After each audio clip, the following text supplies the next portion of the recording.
Hey guys, and welcome to the Indie Game Culture Podcast, a podcast about indie games. That's where we chat about all the small games. We love those. Before we get started and do all of our usual things, which is indies on the radar, indies we done been playing, and our big discussion as we always do, I want to give you a little bit of admin, as I tend to do, keep you busy. We have a website. It's called indiegameculture.com. We do news, we do reviews, we do interviews, we do it all. Also, a little bit of homework for you guys. If you give the podcast 5 stars, that would be awesome. It means we'd be able to be found by all these lovely people that love games and they tell us how great we are. And you could do that as well. It would be nice. And as well as that, we have a Discord. You should join that if you want to be part of the conversation and have a say in how the podcast runs and does things.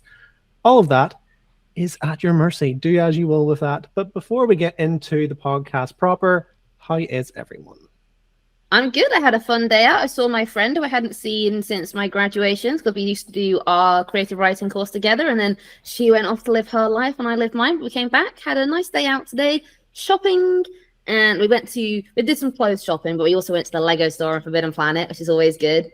I got myself a graphic novel, a little Lego minifigure, because they've changed the packaging for the Lego minifigures. It used to be plastic bags, so you could feel the things inside. Now it's like a small little card box, so you can't feel them anymore. So I had to shake them and see which one sounded the most X-Men-y, because I wanted Wolverine. And sure enough, I actually managed to get the Wolverine one. I was so happy. I literally shook. I was like, this one sounds X-Men-y. But yeah, that worked. And then we had I had pizza for lunch. Zzz's does a really nice vegan pizza. It has like cauliflower and artichoke on it. It's really good. Ooh. So I had that. And yeah, it was a good day out.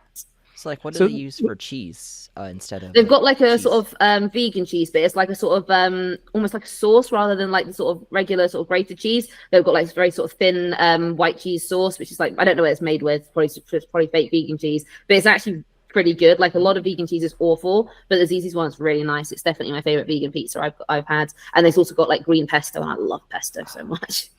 See, generally with vegan pizzas, they use the fake cheese, and I was vegan for about 3-4 years, and then I stopped, and now I'm just vegetarian now, so I have the cheese again, and like it's nice. It's good to have it back. But there is a vegan pizza that is up around my way, and they use a butternut squash base instead of like tomato, and it's so nice. It is awesome. Interesting. So yeah, because the Zzz's one, it's got tomato, but it's like a very thin layer. It's mostly the white cheese sauce and the pesto, and it's also got these. I've forgotten what they're called. They're like kind of like sweet red chili peppery things, but they're like little droplet shaped, and they're so good. They're really nice. That sounds delightful. Yeah, it's really solid pizza. It's the kind of thing I would order even if I wasn't vegan, because it just does taste so good, and it's like so different to the other stuff that you get. Yeah, I was in that boat, always trying to find something decent whenever I was vegan. And then lockdown happened, and I thought life was too short, and I went back to vegetarian again. And it suits me, so I'm happy enough. But yeah, I'll tell you how my weekend was. It was generally quite uneventful up until Saturday night. We decided to light our fire for the first time in a while. Did it go well?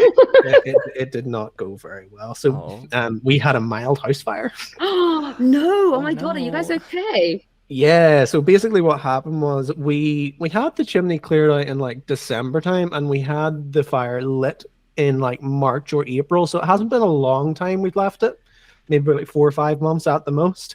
And what happened was a bird's nest decided to nestle in there in our chimney. We lit it, and there was nowhere for the smoke to go. So the fire was all contained to the fireplace. Like nothing got burned up or damaged or anything, but the smoke just filled the house. Oh no. So the house reeks of smoke now. No. Were the birds okay? I have no idea. We didn't find any dead birds, but their nest is not there anymore. We definitely smoked them out. And we had to call the fire brigade and stuff, and 2 fire engines showed up, and it was a whole scene, and the whole street was watching, and they cleared the house. Oh, and the panic of it all wasn't the fire. It was actually that we have 5 indoor cats that never go outside, and they had to ventilate all the rooms. So front door, back door, all the windows. And we were like, yeah, if they go outside, they don't know how to come back. They don't have any sort of streetwise ways about them. So I managed to get like 2 of them in the car, and 3 of them hid under the sofa, and we locked them in a room. Oh, it was pandemonium. Oh, no. It was a crazy day. But Oh, I'm glad you're okay from now. aside from like a kind of stanky smell, we're pretty good. And I still managed to play some games in the interim. But how are you, JT? I'm doing good. Luckily, I haven't had to deal with any house fires. I'm pretty sure our part doesn't even have a chimney, but yeah, I just went to my cousin's wedding last week actually, so it was a lot of fun.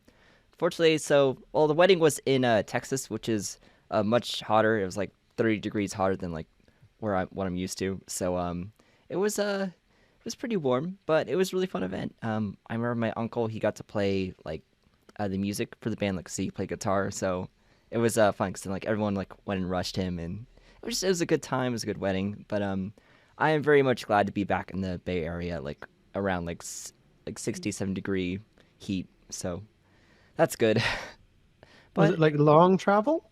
um, well, like how long it took to get there, or Yeah. well, I was there for like I want to say 5 or 6 days, and the first like route to get there was pretty uneventful, but the second way I had to go, actually, we flew to the east of the country, and then we had to fly all the way westward from Charlotte to San Francisco, which was a big kind of like 5-hour flight, which is it's not very fun. But I just like watched a bunch of shows, so it was fine.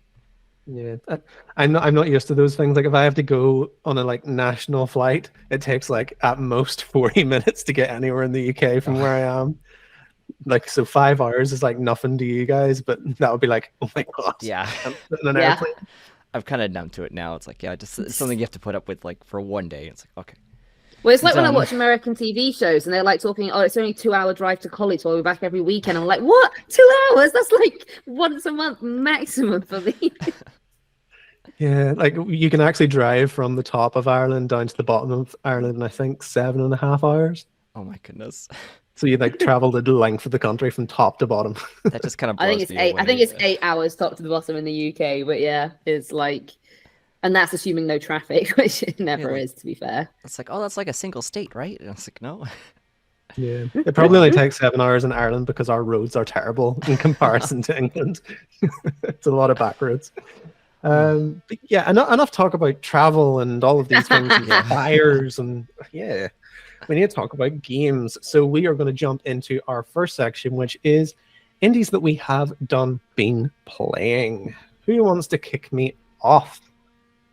I mean, I'm happy to update you on my Sea of Stars progress, which I know you're Yes. really keen to. So I haven't played as much Sea of Stars as I was hoping, because I've had a lot of other things to play as well. But I did defeat another boss. And have you carried on playing it as well, JT? Only a little bit. I played like maybe Yeah. an hour more.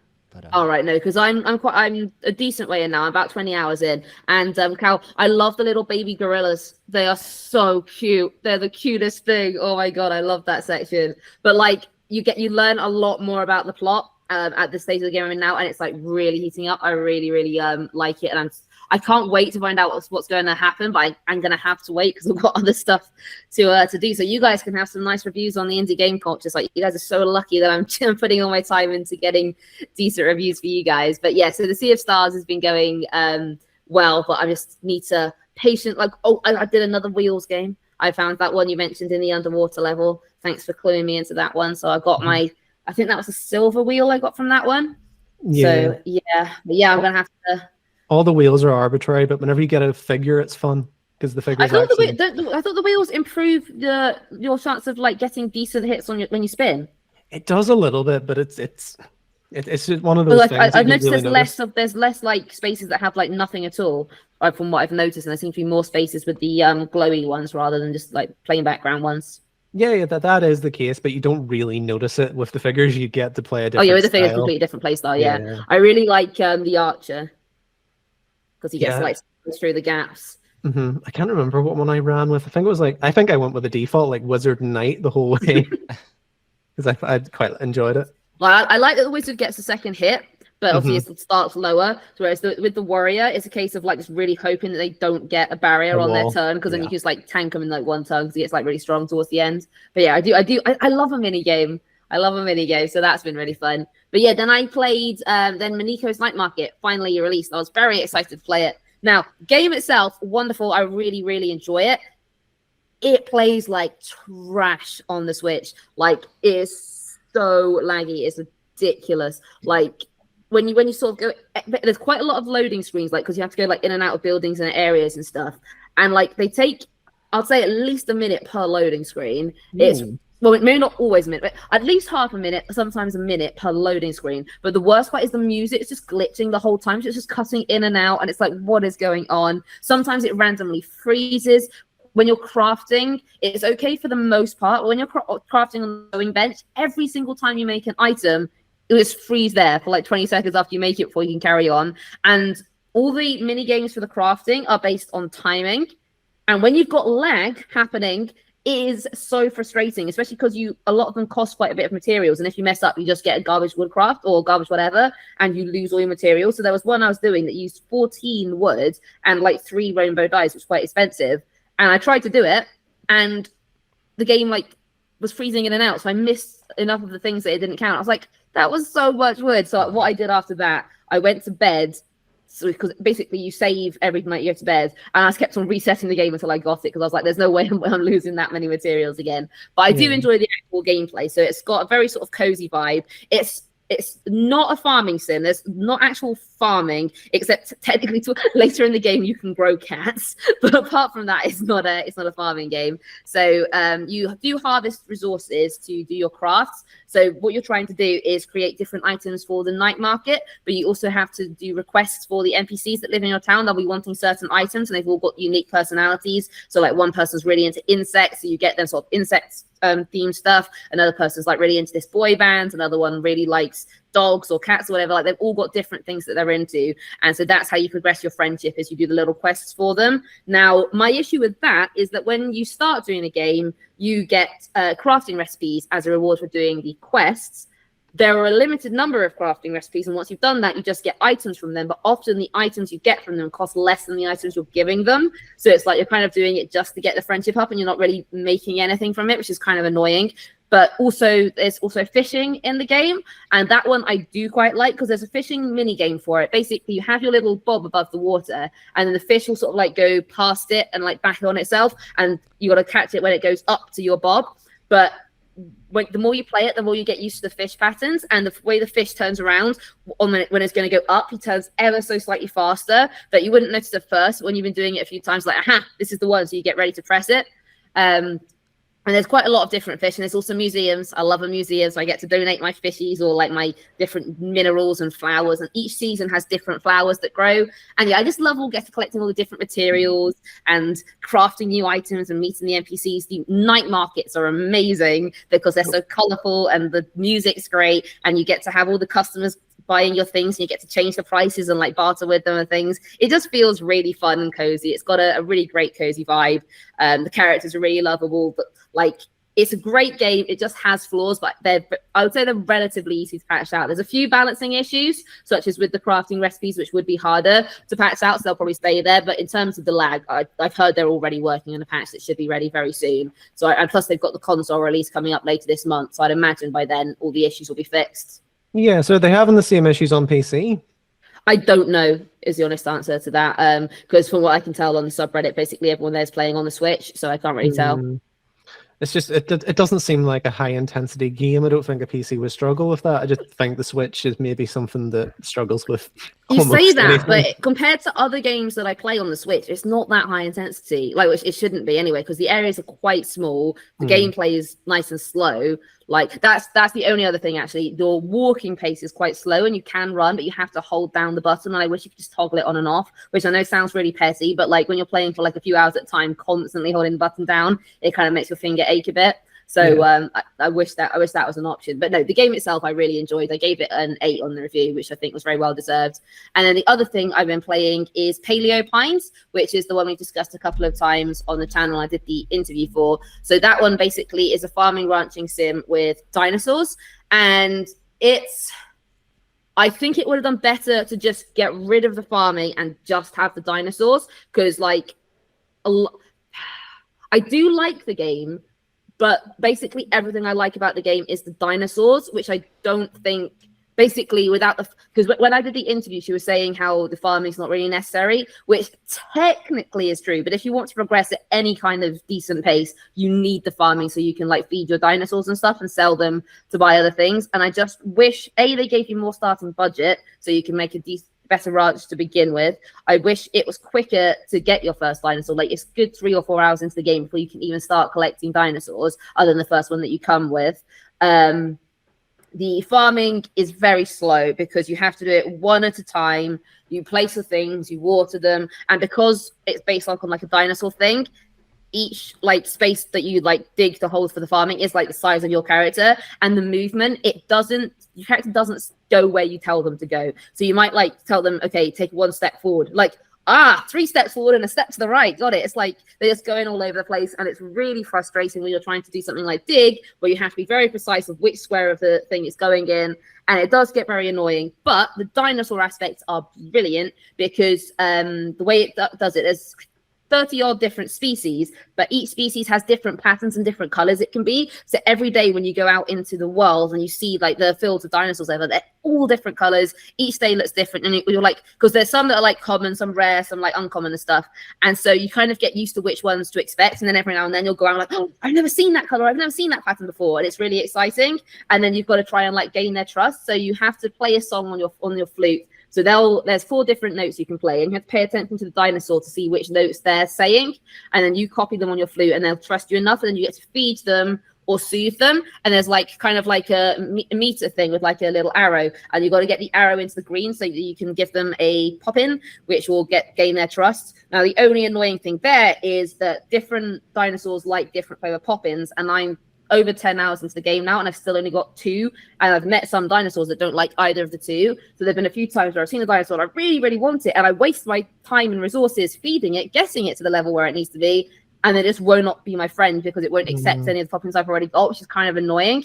And also I say it does take a bit too long to tame them because different dinosaurs can clear different things. So the dinosaur you start with can clear like debris, then you've got other ones that water your crops. Now I've caught a dinosaur that large rocks, but although I've got its trust and it lives on my farm, it's been there for like over about 2 weeks of in-game time, and it still doesn't trust me enough to let me use it. It's like I need it so I can clear the next area, because you're stuck in the initial area for quite a long time, I would say, compared to most games. Like I should have access to the other areas right now, which I can't because it relies on me having the dinosaur to clear it. And also with the NPCs, I really like the NPCs. I enjoy progressing their quest lines. You can't give them gifts or anything to increase their friendship. The only thing you can do is continue with their quests, and sometimes they just don't give you quests because I think a lot of the quests are unlocking in the next area. So I don't like that all this time I'm just getting generic dialogue over and over again because I can't like go forward with their quest or increase their friendship whilst I'm waiting. So yeah, I'm hopefully going to be submitting the full review tomorrow, but it's just it's not quite what I'd hoped from it. It's not bad at all. It is a decent game, and there will definitely be people who like it. And I think, it's certainly worth checking out if you're into a dinosaur ranching sim. I just think there's a lot of things that could have been done differently and would have been a bit better for it. Well, I was waiting to hear your review of it to see, because I've seen that the general reviews were slightly under favorable, kind of mixed reviews. Some people liked it, some people didn't.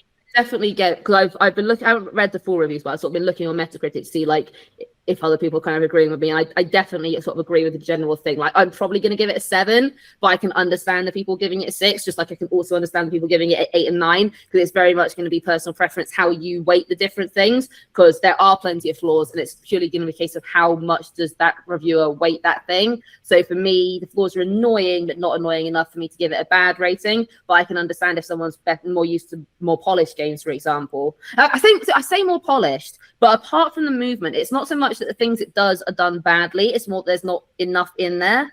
So it's a case of I just would have liked to see a bit different. No, but it is still good.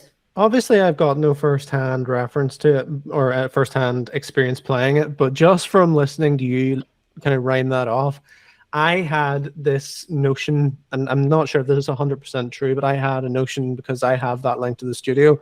I think the game was initially a mobile title that was scaled up into a full formed release. Oh. And just from you saying that, I'm like, okay, well, does it take that long to do those things because they want it to kind of monetize it, and it just comes across like that way? I mean, I could, to be honest, I could see this working as a mobile game. So yeah, I can, like, that could be part of it, because like it doesn't play like a mobile game, but at the same time, it wouldn't take much to adjust it to be a decent mobile game. Yeah. So yeah, I guess it is. I know. I guess I just don't like that I've been playing for over 10 hours and it's still very little difference to when I first started. Like it takes so long to earn money. It's a lot of the time. The quests don't give you a decent profit. So like people will like ask for certain items and you would be losing money to do the items. And the mini quests, they don't increase friendship. It's only the main story quests that increase the friendship. So with the mini quests, I would literally just be losing money. But if I don't, they're just sitting there. And it's just very frustrating. But it's like I said, I do like the game well enough, and I will keep playing it. But it's just not quite what I'd hoped for. It sounds like a very similar experience to what I had with the creature tamer / MOBA game Adore that I talked about a few weeks ago. Oh yeah. It was built as a mobile game. It was kind of locking you behind those main quests and side quests, making you grind and grind and grind just to get further, to a point where the game was just so unbalanced that you were like, I'm never actually going to get anywhere. I'm just treading water all this time. If you're doing that in that game as well, I just feel like it's very hard to get away from the kind of mobile game structure. If you've built that up for like a year or a year and a half of development and then decided to pivot, you're never going to fully pivot away from it. Yeah, and then the only other one I've been playing this month is one that I know you've also played, Cal, and that is COCOON, which I haven't yet finished, but I'm really enjoying so far because it makes me feel all smart. That's what I love about puzzle games. They make you feel so smart when I figure them out. And I love the concept of taking the orbs in and out of the other orbs. So basically, for those of you who don't know, COCOON is a puzzle-based game where you have like these sort of mystical orbs that hold like portals to other like worlds in them, and you can sort of jump in and out by taking them to certain sort of stations in the game. But each orb also has an effect in game. So for example, one will like light the path so you can like walk on a path that wasn't there before. Another one activates like special elevators, for example, but you can take them in and out of the other portals to solve. You might like, I don't know, reach a barrier in a game that you can't get to, but then you can jump out of that portal, walk around, find an orb, jump back into the portal, taking the orb with you, and then continue the puzzle. And it's like in the game Portal, you have to say like, got to think with portals. In COCOON, you very much got to think with orbs. So you've got to be thinking, okay, I've got to jump out to do this and jump back in to do this. Like sometimes the jumping in and out is how you get like past barriers. For example, if you can fit yourself through a wall, but you can't fit your orb, you can drop your orb off inside another orb, jump out of that orb, walk through the gap, jump back into the other orb, grab your other orb back. It's like really complex, but it works really well. And I'm really enjoying it so far. And the boss battles are done very interestingly as well, because the thing about COCOON is you don't really have any like skills or anything. You can move and you can interact, and that's it. So I was very curious about how to do boss battles when you can't fight, but it's all that sort of like dodging and then sort of interacting with the things in the, like, for example, you know, those sort of boss battles you get where you have to like trick the boss into crashing into a pillar. It's like that kind of style of game where you've got to like find an item in the world and like quickly use it before the boss gets to you. So it's very much about having the quick reaction times, but also thinking about your moves. And yeah, I think it's a very refreshing, unique puzzle game compared to a lot of others on the market. Yeah. Well, I can jump in and kind of jump in with that first one. So I played COCOON just from start to finish yesterday, just decided to do it all in one.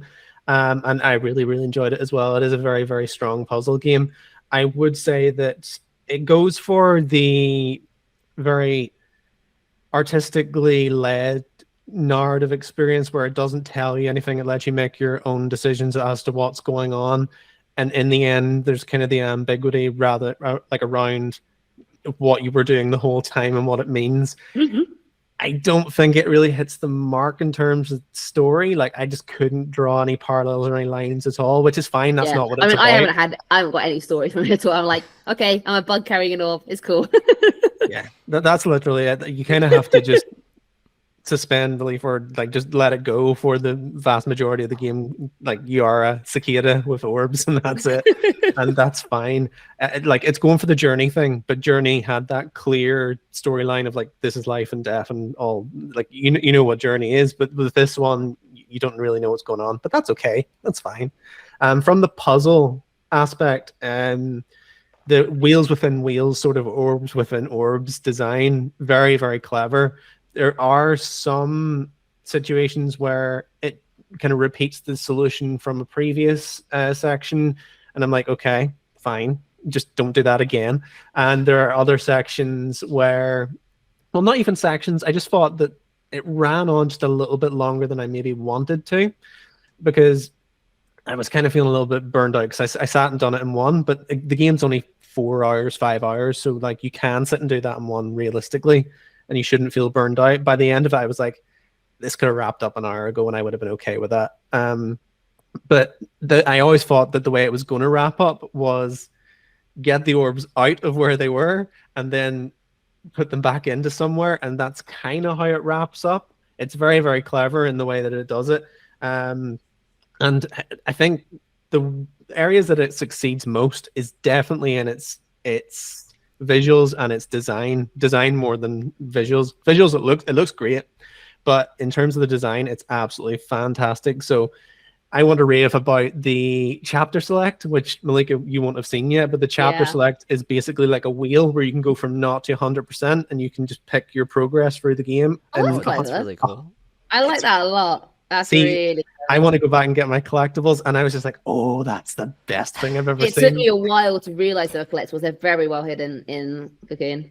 Yeah, I think I had half of them and then had to go back for the second half, so it wasn't too bad. But like, I think I've only got like one so far.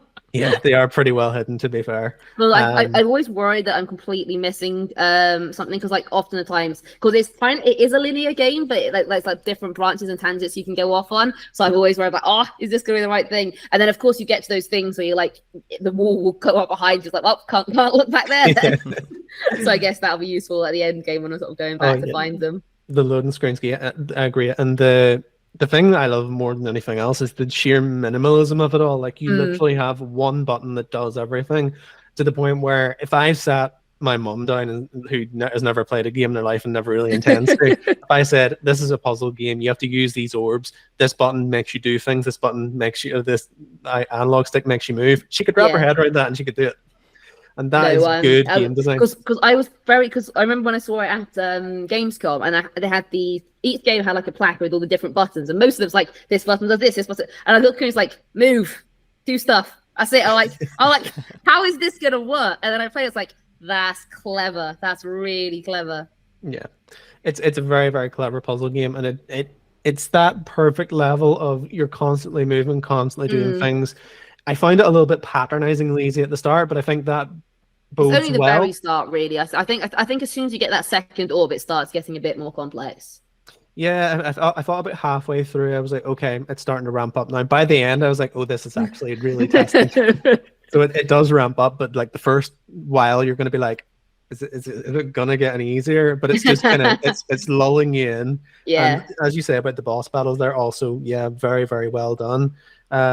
Just the way that they've taken basically one mechanic, like you don't have anything to really work with there. Yeah. And they've done really clever stuff. And they're quite harsh too, because it's literally a case of you hit once, restart, that's it. You don't get any lives at all for the boss battles. There's no real feel state in the sense you just get pushed out of the world and you jump back in and you go again. But like you have to master that boss. I didn't find any of them particularly difficult. I think I've only done 3 or 4 so far, so I'm not too far in. Yeah. There only is 4. Oh, there's only 4. I guess I've done 3 then.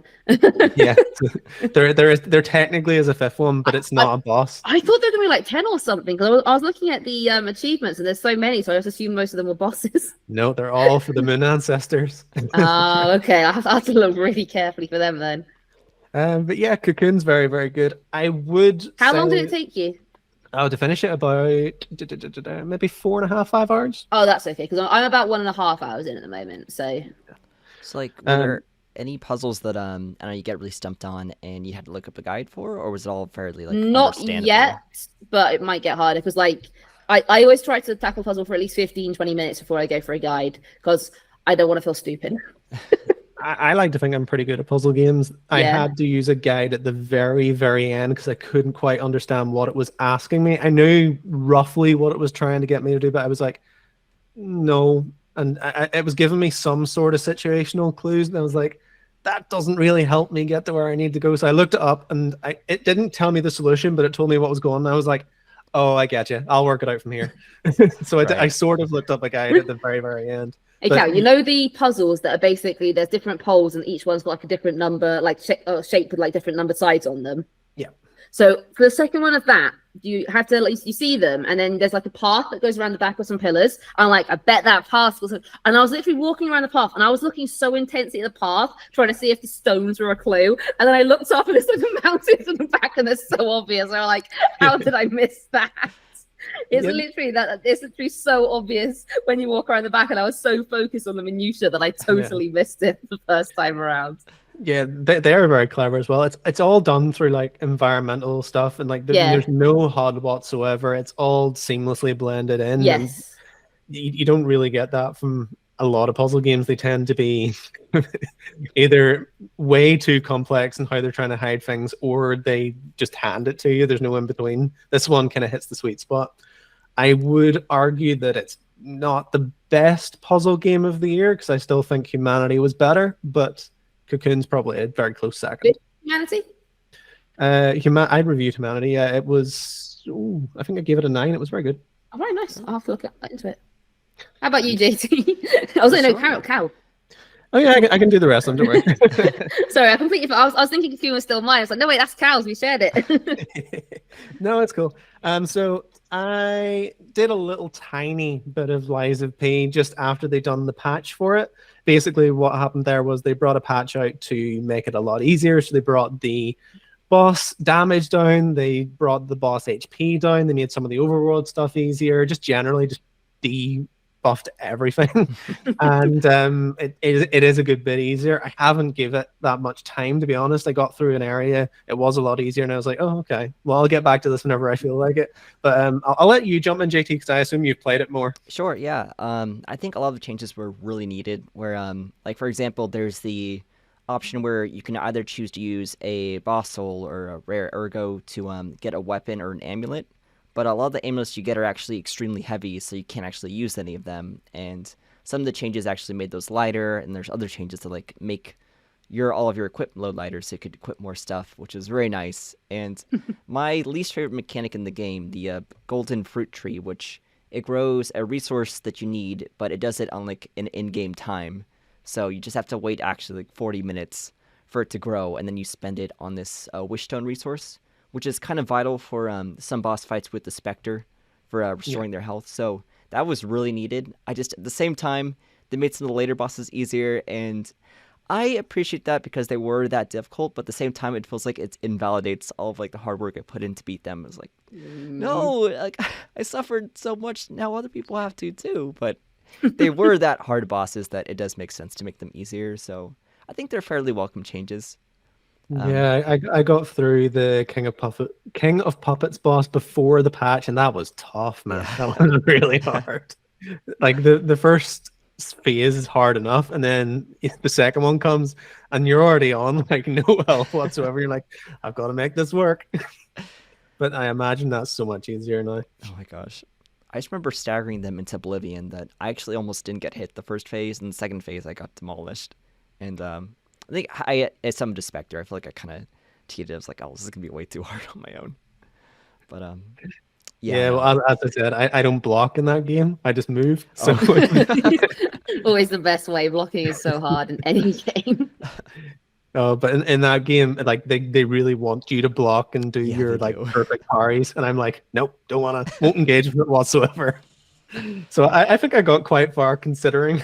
Yeah, just there are some bosses later that like force you to parry. Like there's a boss called the Door Guardian, and you cannot beat them without parrying them because you have to do a move that lets you stagger them a certain way, and you can only do that by parrying them. So it's just a huge hassle.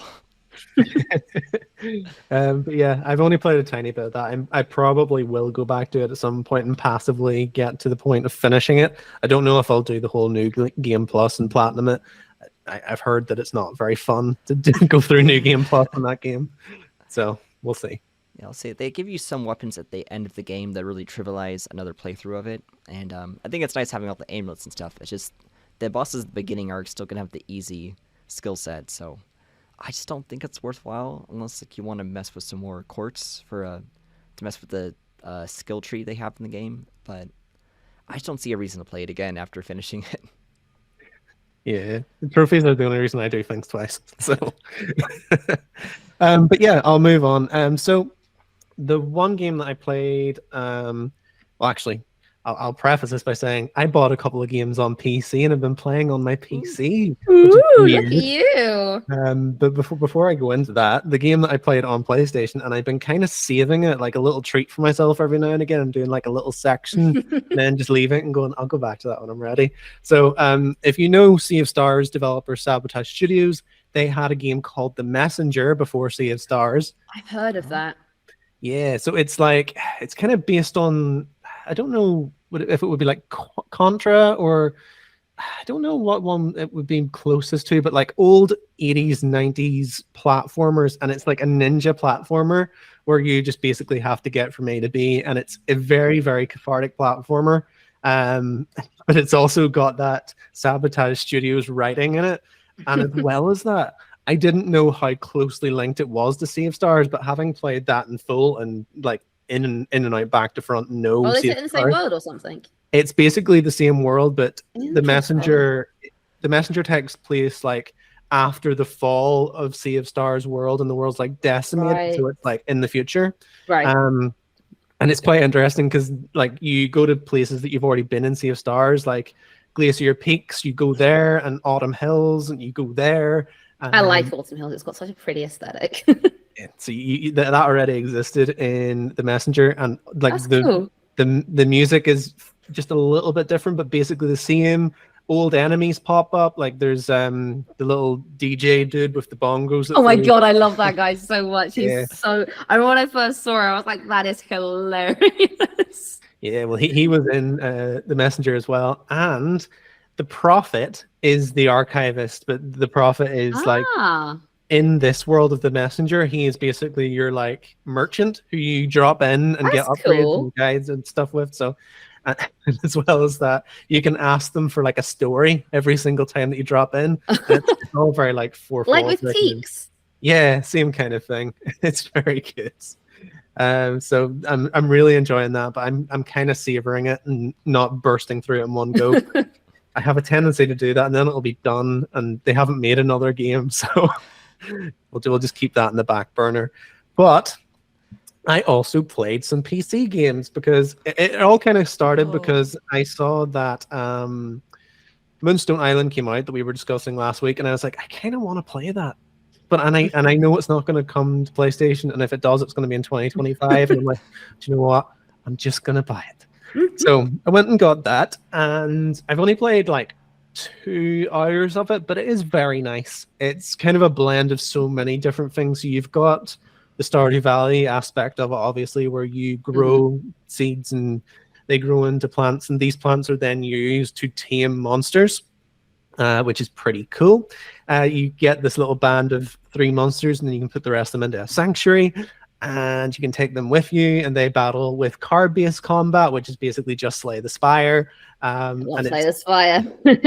It's handled pretty well. Like the battles are pretty engaging for the most part, especially when you get to like a boss. I've only cleared out 1 or 2 dungeons, so the bosses are really well handled. You can't tame them, sadly, because they do really well on my team, but no, apparently not. And then in terms of like the rest of the game, you have your base area, which is Moonstone Island, where you have all your NPCs, your romanceables, all of your like key shops and stuff like that. I haven't quite got to know anyone well enough to go, I want to romance you yet, and none of them are really standing out to me. I'm like, oh, I don't find any of you all that interesting, but it'll get there, I'm sure.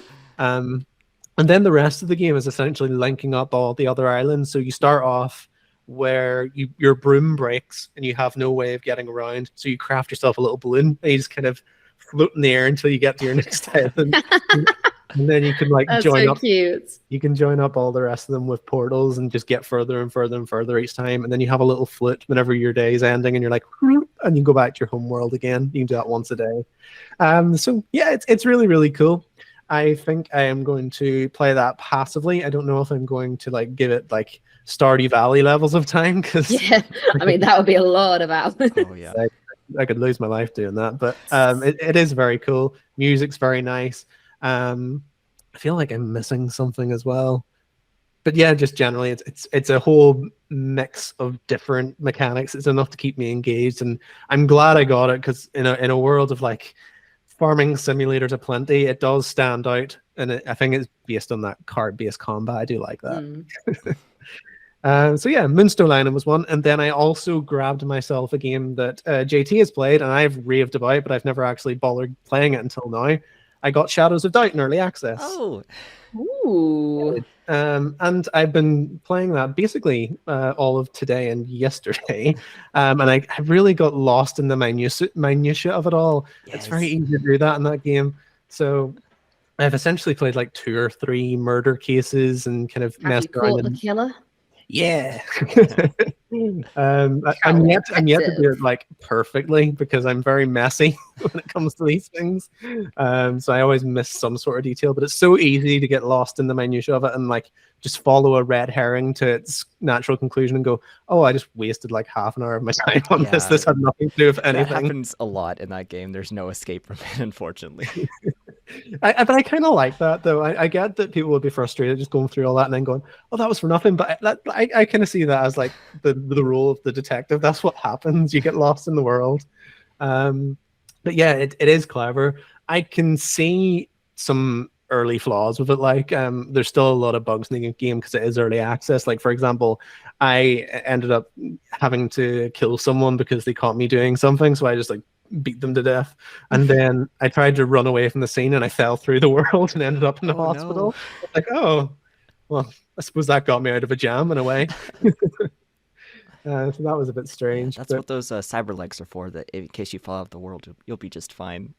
Yeah, you'll just kind of sit at the bottom like, oh dear, I have to get back up there now. But yeah, it is really cool. There's so much going on. Like the world is obviously procedurally generated, so there are going to be things where you're like, okay, this is overlapping with this, and I've kind of seen this before, but it is such a detailed world because of the amount of factors and variables they put in there, to the point that you can try and find a killer based on what shoe size they are, and you can go through every single one in the world and just get all the shoe sizes and then go, okay, it's going to be one of these like 200 people, and kind of whittle it down from there. If you really want to do it that way, you could.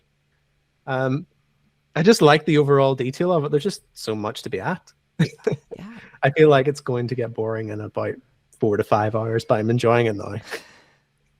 You have to like find sillier ways to go about it, like the whole thing about jumping out of buildings with your cyber legs, or just some of the like the humiliation missions. Like even if they don't pay well, they're fairly funny to do. It's like throw a burger at somebody then run away. Yeah. Also, the one element for where you can take your own notes and stuff, like, do you use that at all, Callum? Like, what do you think of that? Yeah, I do like it. Like you can do your whole kind of like wireframing on your cork board, and you can just take all these little details and kind of put them in the corner and go, okay, this is where all this goes, and this is where all this goes, and you can get it all nice and neat and organized. I do like that. It does really scratch the rat brain. I haven't done a lot of like my own note taking, like his apartment looks like crap, stuff like that. Yeah. But I could definitely be something I could add. Just role play. But yeah, it is interesting, and I want to do more of those kind of like overworld quests where you're not doing anything in particular. You're just kind of like, someone's lost their boot and you need to go and find it and give it back to them and stuff like that, and see where that takes me. Because I feel like you could treat that world like a really stupid sandbox as well, and just not ever be a detective, just be like this absolute slumlord and just rule the roost if you really wanted to. So I might explore that avenue as well. I don't know. Oh, there's a lot of fun to be had with it. Just some of the I just got so frustrated with some of the investigation parts. I assume they made some of it a little bit easier, where there's other ways, like you'll still get a lot of red herrings, but there's other ways to find out like who done it. Yeah, I'm not sure. I remember like there's some of the time limits where like you have like 2 days to go through a security camera surveillance before it's deleted forever, so you have to be really quick on your leads. No, I haven't got one where it's been time critical. That's something I would not enjoy for sure. But I like how it just kind of gives you the situation, goes, okay, work it out.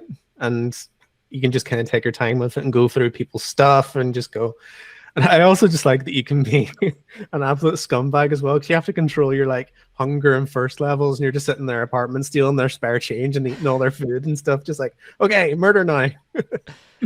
There's just a lot that you can do, and I feel like it's only going to get better with time because that game's in early access. I think it's still like a really polished version of what it's trying to be already, and it's only going to get better. I'm really excited to come back to it when it's like officially out of early access and it has some more of the content and stuff, and it has an actual ending, because that's I think that's what griped me the most, is that there really wasn't anything. It just says like, okay, you're done, and like you slowly get out of the world. And I want there to be some like corporate dystopia ending where it's like then you're like processed into food or something horrible. So the ending is supposed to be like you get retired, you have enough money to go off into the field. Is that the ending, and that just kind of cuts to black? Or It's like there's a slow fade out of the city. It kind of mirrors like as you're fading into it, and just like it's the reverse of that. So I'm sure they'll add something for it because there needs to be some kind of payoff.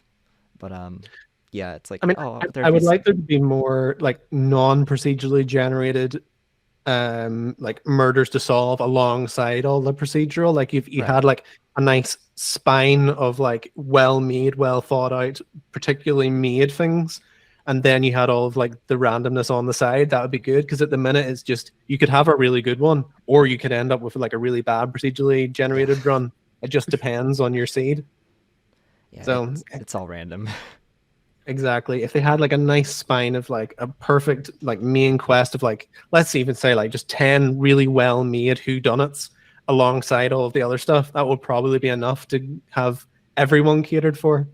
But I think they've only released that in early access in, what was it, March? So yeah, that's right. They've got plenty of time. When's the full release slated for?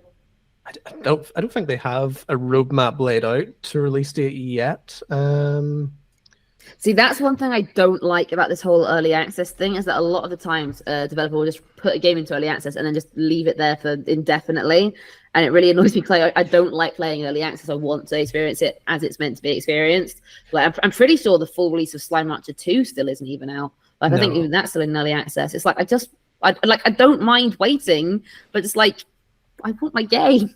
It depends, because people sometimes just want to really dive into it. Like you played Baldur's Gate 3 like 3 years ago, and it was a mess, but people enjoyed it all the same because they got to see bits. But then you have other stuff like the Core Keeper, for example. That's still in early access, but that is a super polished game that they're just adding stuff on top of. It's done. That game has been done for a long time, but they're just packing stuff onto the end, kind of like Eric Barone does with Stardew Valley, but he had his full release. They could have had their full release a long time ago. They just haven't. So you just kind of have to play it by ear, because you can have something like that, or you could have something like Star Citizen that is never going to finish ever. Like they're never going to release that because they're never going to get it done.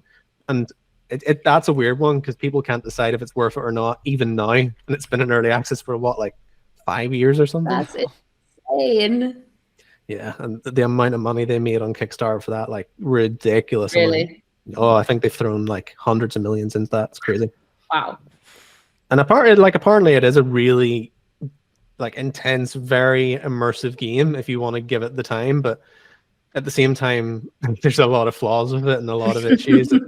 I think they just shot for the stars, and like there was no way they were ever going to hit their target. So they've just said it's in early access. It'll eventually get there, and it never will. But yeah, the only other thing I played, and I'm going to give it a mention because I gave it probably more time than all of those combined, to be honest. It's really ate away at it, and it's a AAA game, so sorry. But I did do enough on the side to make like there's like 6 indie games there. I tried. So I played Cyberpunk 2077. I dropped Matt's back been playing a lot of that. Apparently the patch is really good. Not patch update, rather. It's really good. See, I jumped back into it, and I didn't have a ton of issues with it whenever I played it the first time. I think I played about halfway through the story and then said, oh, do you know what? I'll come back to it whenever they say it's done, because I was having some issues with it, like, but I was still having a relatively okay time. But it was enough.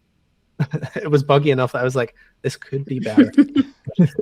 So I came back to it. The bugs are more or less fixed. There are still some like remnants. Like, for example, I had like not a game-breaking bug, but one that would not have went away unless I went back in my save file. Like, there's sections where you have Johnny Silverhand come up and you have a relic malfunction, and all the screen goes like really fuzzy, and you're like vomiting, and like you're like, oh, you're killing me from the inside, all that carry on, and the screen goes all fuzzy. But after you have the conversation with him, it goes away.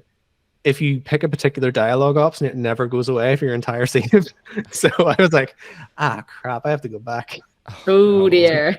So there's still little bits like that, but generally it is a lot better. I really appreciate what they've done with the skill tree. That is a big plus. That's what I've heard as well. The skill tree was like a mess, and all the things were really arbitrary back in that time, and you had to like unlock loads of like things you don't want just to get something that you might want. Now they have it set up so that you can pick core skills, and then if you pick those, you have like little smaller ones that accent them. So that's what they've got in Starfield as well. Yeah, it's handled a lot better. Everything else, I haven't really seen huge changes to like the graphical fidelity or the way that the game kind of handles itself. There is the police function, which essentially just the AI is better, but it was in potato mode before, so now it's just average. Like if you compare it to like GTA, it's nothing on that whatsoever. It just handles itself competently enough that you're like, oh, this isn't broken anymore. And they allow you to like use your guns and stuff in combat whilst you're in your vehicle as well, which is a nice addition. But again, they've kind of put that up as like a billboard thing, like, wow, you can do this now. I'm like, okay. It's not like a huge thing. Calm down. The skill tree is definitely the biggest thing for me, but I'm still sitting there like, I don't even know if this would have been Game of the Year if it had came out in like 2018 and not like just been like it is now. I would have still thought, do you know what? It's good, but I don't think it would have been Game of the Year back then. Yeah, because that was the year that Bugsnax was released. Well, there you go. It never stood a chance, did it? Never stood a chance. Yeah, well, I gave that a lot of time. What did win in 2018? It might have been 2019. I'm not sure. Check and see what year it came out. Oh no, it would have been 2019 because it was the same year as the PS5 came out. Yes, that would be correct. Let's see, what was the game of the year? Might be Hades. Oh no, Sekiro. Hades 2020, I think. Yeah, Sekiro Shadows Die Twice was the game of the year. Yeah, that's fine. I still thought it was an okay. So it was like it just got so hard towards the end, and like not the fun kind of hard, just more like, oh, I'm very bad at this game. I'm not going to get any better. I'm so bad at being indie today. No, it was just one little game, one little thing. Sorry, guys. JP, help me out. Tell me your games. Sure. Indie ones. All right. Well, since we were talking about Liza P earlier, I kind of want to talk about Bloodborne now because I was playing a bit of that, but it's like, oh, maybe we shouldn't. But I played through Liza P again a second time. I haven't finished it, but I'm really surprised through. Like I was doing it on stream. I was surprised how much easier the game is on a second playthrough, like when you actually know how to parry and stuff, because by the end you've essentially mastered most of the game if that's what you've been doing. And like most of the first bosses are fairly easy, and even the ones I struggled with the first time around, I finished in maybe a second or third go because I knew like, okay, this is the best weapon to take them on with. So that was fine, and I was really curious about because I know the game was inspired by Bloodborne. I'd played through Bloodborne before, and it's just been like a few years, or it's been like a year maybe. And I just wanted to see, like, okay, does Bloodborne hold up? And I found, oh, actually, it really does. And because I'd gotten better at parrying in Liza P, I started doing that in Bloodborne, and the game became kind of absurdly easy. Like, there were some of the bigger enemies that would charge you, and I'd shoot them with the pistol, and then one-shot them with the weapon. And I was just kind of blown away. And that was one of the only games, like Souls games, where I got the parry. Like, I could actually do it. Yeah. It's like, oh, it's easy. And I don't know, for the most part, I thought the bosses in Liza P were better designed, like gameplay wise, but Bloodborne was so much more like better dripping in atmosphere that I preferred that. Like the world felt very enjoyable, and because it was open world, I appreciated that more. But I just kept comparing the two back and forth when I was playing those. Oh, yeah. So. I would actually agree with you. Inside Liza P probably had some stronger bosses. Like I really enjoyed the King of Puppets one, even though I find it really hard. It was very, very well made. And the King's Flame Fuko one was very good as well. Some of the others were annoying, like the Elder eldest of the Rabbit Brotherhood. That one Oh yeah, sucked. because you have to fight for it. I just feel like that's not fair because fighting. How do you fight for it at the same time? And even with the Spectre, you're still outnumbered. So Yeah, um, it's tough going. yeah. But yeah, some of the bosses in Lies of P are I think they're fairly stronger than Bloodborne, but just I appreciate the world design a little bit better in the other games. Well, So I was going to ask as well. Whenever you jumped into New Game Plus, had the patch already come by that time or not? it had not. I have not played the game since the patch. I just know that it's going to be much easier just because I'll have more room for amulets, I can put better equipment on, and I'll just have more access to everything that I don't know, I found fault with for the game or it just made it too hard. So yeah, I'm also I think it said so, like, some of the regular enemies would drop better items because a lot of them would just drop consumables you never use. Yeah, So they did. yeah. Um, Besides that, for a much more lighthearted game, I played Party Animals with some Oh, how friends. was that? It was fun, but okay, there were some maps that I really enjoyed. I describe it as it's a lot like Fall Guys, or there's also a game called Gang Beasts. I don't know if either of you had played it. I've heard it's Mhm. really good. I haven't actually Yeah, played it Yeah. myself. Yeah. it's basically a lot of just like violent nonsense with friends, where you control kind of clunky animal people characters, and the goal is either to like to knock them off a building or to fight them, or it's some other mechanic. It's but whereas like Fall Guys had like a system where you'd fight or you take on several different courses.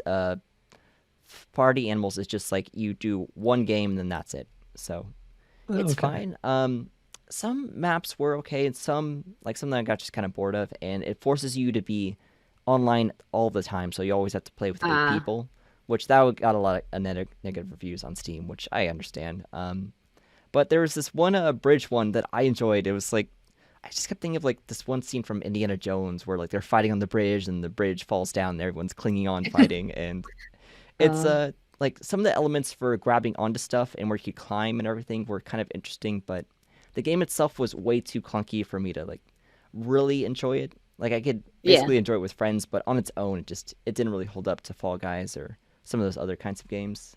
But is it one of those like intentionally clunky games like Human Fall Flat where that's the whole principle of it? Like It where you're just a floppy person and you just have to deal with it? It is, but at the same time, the game expects you to be really good at fighting. Like, there's people that can run, jump, and like drop kick another person, and then once that person's knocked out, they can throw them over the ledge.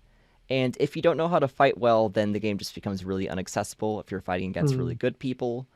And there's bits where like I never really figured out how to like you're supposed to be able to jump up and like reach other areas and climb up walls and stuff. And even though I've tutorialized on it and I did it sometimes, I never really figured out how to do it. So it felt too intentionally clunky for me to Yeah. enjoy. I So feel like that's the magic of those games. You kind of have to you can be good at them and you can understand the mechanics, but there's always that kind of 1% chance that someone that doesn't know anything about the yeah, game could still win, and you just have to facilitate that. If you don't, then it's just where's the fun? yeah, it's hard. It's very much I wish it would just let me play with a few friends that none of us are very good because as it was, we just kept getting matched with random players and they were all Right. much better than we were. So Hmm. they won almost all the I times. feel like games like that kind of need to match you based on skill, otherwise it just completely throw the game. Like Right. I've had that like in so many games where you're playing with randoms. Like if you're not matched on skill, it's just gonna completely ruin the game for you. Yeah.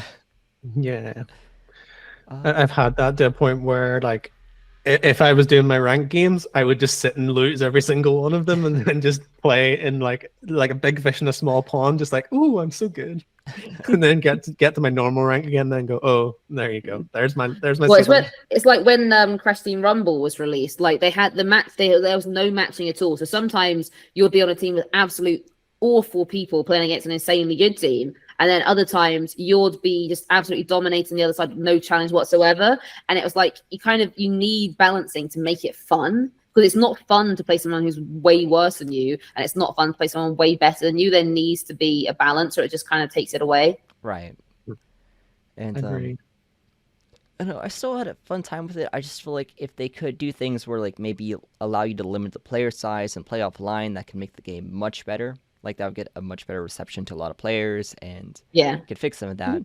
Or I don't maybe I don't think there's an issue having to be online all the time, but if you could have private servers, that yeah, would fix a lot of the problems. exactly. Like having Mm. that would make it much better. So Yeah, that was it was fine. Again, I really like the bridge scenes. Like I'll say there's this one part in the bridge where we're all fighting the bridge and some of the wooden platforms fall down and then the bridge like it falls sideways and everyone's hanging on and trying to push themselves off or push other people off while you're hanging on and it's a really cool feeling that like I enjoyed that part of the game more than any others, but all the other mini games just felt kind of too clunky.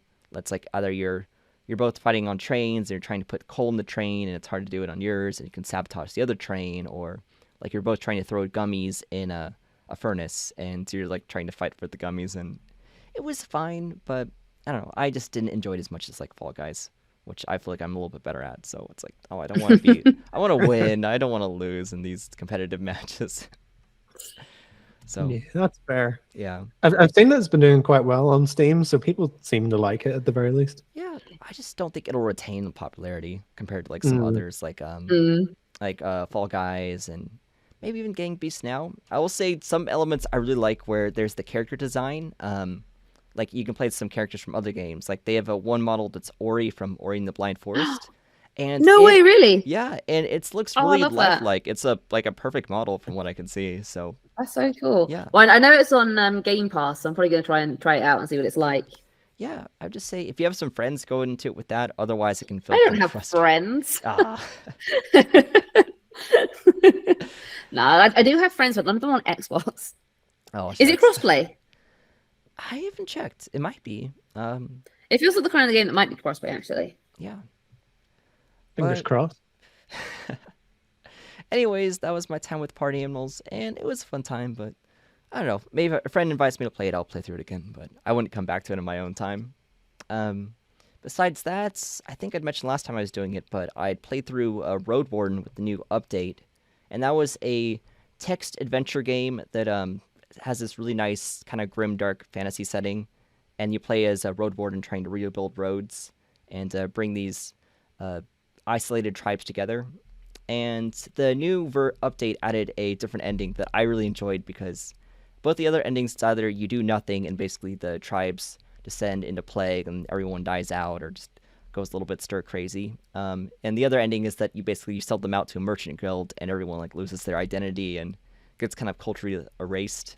And it's very sad. It's like, oh, it's like it didn't do anything. And they added a new ending where you could stand together with the tribes and build an alliance. And I was just like cheering a little bit at the end. I was like, yeah, I did it. I saved them all. So that felt good. I almost got a perfect ending, but I was unable to save this one character called Glossia, which is this bandit leader.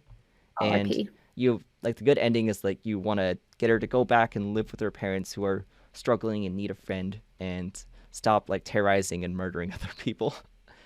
And I was never able to do that across 2 playthroughs, so that was kind of upsetting. But I'm glad I gave them a good ending. So that felt really good. And I played a little bit of Windy Meadows, which is a game made by the same developer that's in that same kind of setting with the undead and fantasy monsters. And it actually, I thought it was fine, but Road War really gives you the reins where you can do anything. Windy Meadows takes you by the hand. So if you like the setting, it's fine, but it just makes you like watch and read a lot of dialogue and do a lot of responses Yeah. that don't really change anything. So it was just kind of long and drawn out and just turned into a visual novel, which is fine, but I know I got kind of bored. Yeah. That's what visual novels do. Yeah, boring. And besides that, I played a little bit of Sea of Stars, but I haven't really gone too much further. And You it's still play more of it I really need to. I just can't decide if I should play it on stream or in my own time. It in your own crashed- time, I reckon, because then you can just like don't have to like wait till you're streaming and stuff. You can just enjoy it without having to be content. I That's think Sea of true. Stars is one of those games you don't want to make it into content. It's just play it for what it's worth, what it Yeah. is. I just want to have a reason to voice out the characters because they're so much fun. You can just Oh. do it by yourself. Yeah, that's what they do it to yourself. I feel like I'll be like a crazy person though. It's like Maria comes is like, JT, who are you talking to? Ah, know have what? fun. Live your life, JT. Oh, You can maybe just I be like, will. who's JT? I'm Garl. Yeah, exactly. Oh, I love Garl so much. Hey, Karen, you boy. want a tomato? I just throw something else. JT, stop. Yeah, play Oh. some more. Are you in the town of Brisk yet? Or are you still in the mole village? Still in Mole Village. I've just been combing What do you- through everything. What? For, like, I just Come on, haven't- JT. There's I so know. much to discover. Oh, but I really love the world and everything in it. It's so much fun. You're currently not past the content that was featured in the demo, just to give you some Oh scope. my goodness. All right, well, I have some work to do. Wow. And besides that, I played quite a bit of Frostpunk to my own detriment, which I think I mentioned. It's the resource management one where you play as a bunch of British people in the Arctic in like a version of the world that's suffering from global cooling. And I don't know why I did this, but I was really intent on beating the endless mode in extreme, and I just kept playing again and again. I'm dying like after the first storm, and it was really brutal and hard, and I enjoyed it, but it's also like I need to stop this because it's not good for me because it's too addictive and frustrating. It doesn't give you the relief it needs. But also, it was a nice thing to play before I went to Texas, which was very hot. So I just got to think about that. I was like, you know what? I'm glad I'm not freezing my butt off here, but What a weird thing to take away from that. it maybe felt a little bit better being in the warm heat. It's like, you know what? Things could be a little bit worse there. I think I'd definitely take cold weather over the hot weather. At Any least day. cold weather, you can like bundle up and put more clothes on. That- Hot weather, That you is what can't I've escape always from it. said. That is literally what I've always said. Because like, no matter how cold it gets, you can always put on more layers. Exactly. But with heat, once you're down to your skin, you can't take off more layers. You're stuck. Yeah, So that's why I always prefer cold because there's more you can do about it. I just hate getting a cold face, but yeah, I don't like being in the Like, I don't severe like heat. being cold, but I like that I can deal with it. Whereas heat, Yeah. you can't do anything about it. You're stuck. Yeah. Well, You never turn your pillow over to get the warm side. I'm just saying. That's true. but yeah, with me being at a wedding, that was all the games I was able to play in my free time, but it was a fairly nice pick. That's all right. Still plenty. It's not good enough. We expect 20 more next time. Oh, All right, jeez. Mr. Triple A. Maybe I will. Yeah, walked into that one. All right, guys. Well, that was the games that we've been playing. When we come back, we are going to do the games that we may be playing later on. Games on the radar. You stick with us now. Hello once again, and welcome to the second section of Indie Game Culture Podcast. We are going to be doing indie games on the radar. Who wants to kick us off with games that they are looking forward to? You can do it for once, Cal. You're always delegating to us. You can go first today. You're so kind and I lovely. know, right? Well, let me jump in. I've only got a few. The one that kind of jumped out at me most was Wizard with a Gun, which is Devolver Digital. That's amazing. So Wizard with a Gun is it looks very similar in a lot of ways to what Cult of the Lamb was. I feel like they're kind of jumping on that bandwagon and go, okay, let's try and make another one. So Wizard with a Gun is kind of like you still have those kind of crusade runs. It's a roguelike in a lot of senses. You just kind of build up and get better and better and better. And like, I can't really explain it any better than that. As for like the general gist of what the game is, let me just grab it up so I don't talk out my rear end. Wizard with a Gun. Now, I'm pretty sure it's online, which is something that I'm not super keen on. I think it has to be cooperative, but it's one of those things I could probably get into if it's done well. There is a demo for it out now as well, so you can give it a try, see if you like it or not. But I mean, I don't know if I'm going to like it or not. I just know that it's a very well-made game just on the surface of what it is. I don't know if I'm going to like what it is. That's the way I'm looking at it. But it seems interesting enough. I think people are probably going to enjoy it. Whether I will or not, that's a different thing altogether. But that is something to keep on your radar. Then I also have... Oh, go ahead, sorry. JT. I remember I covered that at some point many months ago, and like Wizard with a Gun, and I just remember it did remind me a lot of Cult of the Lamb, but like everything is gun based, and I thought it was interesting, but again, I feel like it's just kind of riding off the Cult of the Lamb success. Say like, oh, we're doing more of this. Yeah, stuff. That's the kind of notion I got from it as well. We're just going to try and do this and package it up a different way and see how we go. But people like Cult of the Lamb, so they'll probably like this too. Yeah, it's one of those things. The second one is a game that's coming to PS5 specifically. It's already out in PC, and I think Melika may have covered it in some capacity. I can't remember. It's called Mealtime. No, Doesn't ring a bell with me. Oh, I feel maybe you were supposed to cover it and then we didn't. Basically, it's I a haven't game... heard of it, so I'm not sure. Maybe mix me up with someone else. I'm not sure. It's a little game where you're a mushroom person and you go around delivering meal.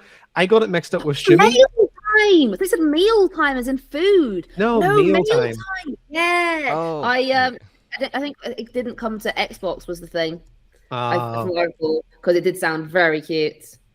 yeah, so essentially I think it's kind of similar to Shimmy in a lot of ways in the sense it's like a platform, isn't it a platformer? Yeah, no Xbox. That's what it is. It came to Switch and Windows, and now PS5.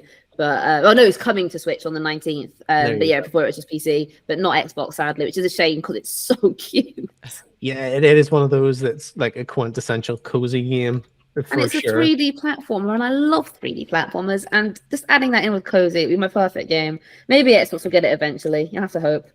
Yeah, I mean it's But if from you, the looks of it, it's not like an exclusivity deal or anything. It's just a case of how long it's going to take them to port it. So hopefully they'll try and port it for Xbox at some point. yeah, I mean if you've played Shimmy Come Home or is it Gone Home? Smushy, you're always saying Shumi. His name's Smushy. It's because they changed the name. They changed the name in development.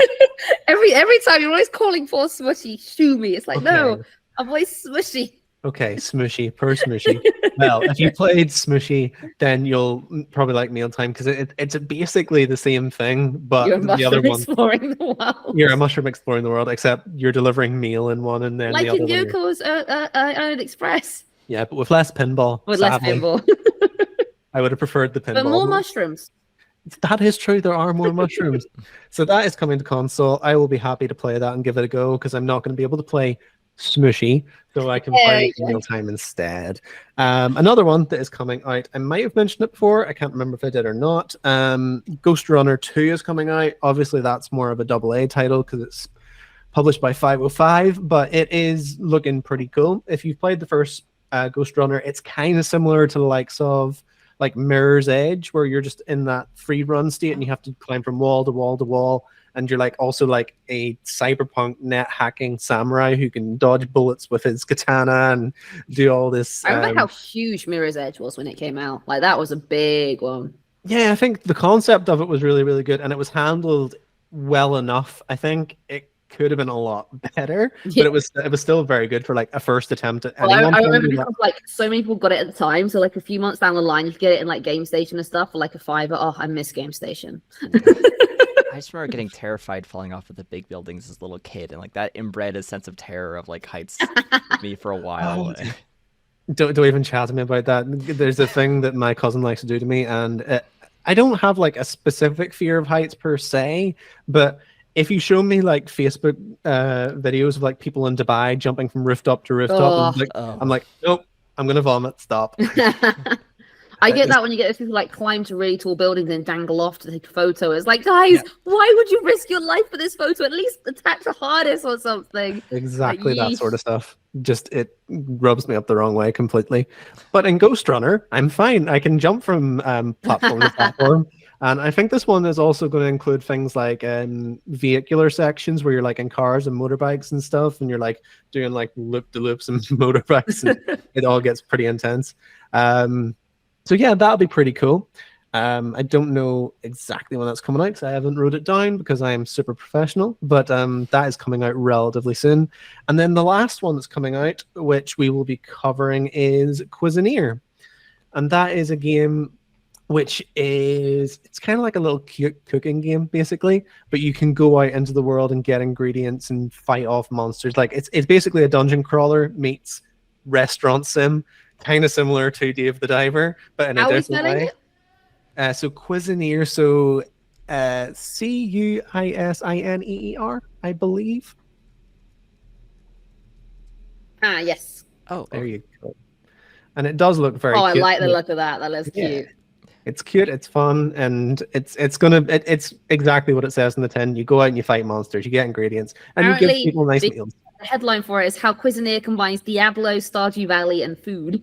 So that's an interesting combination. Yeah, that's basically it. It's basically like your RPG kind of looter, and then bring it all back and cook it up. The food looks so yummy. Yeah.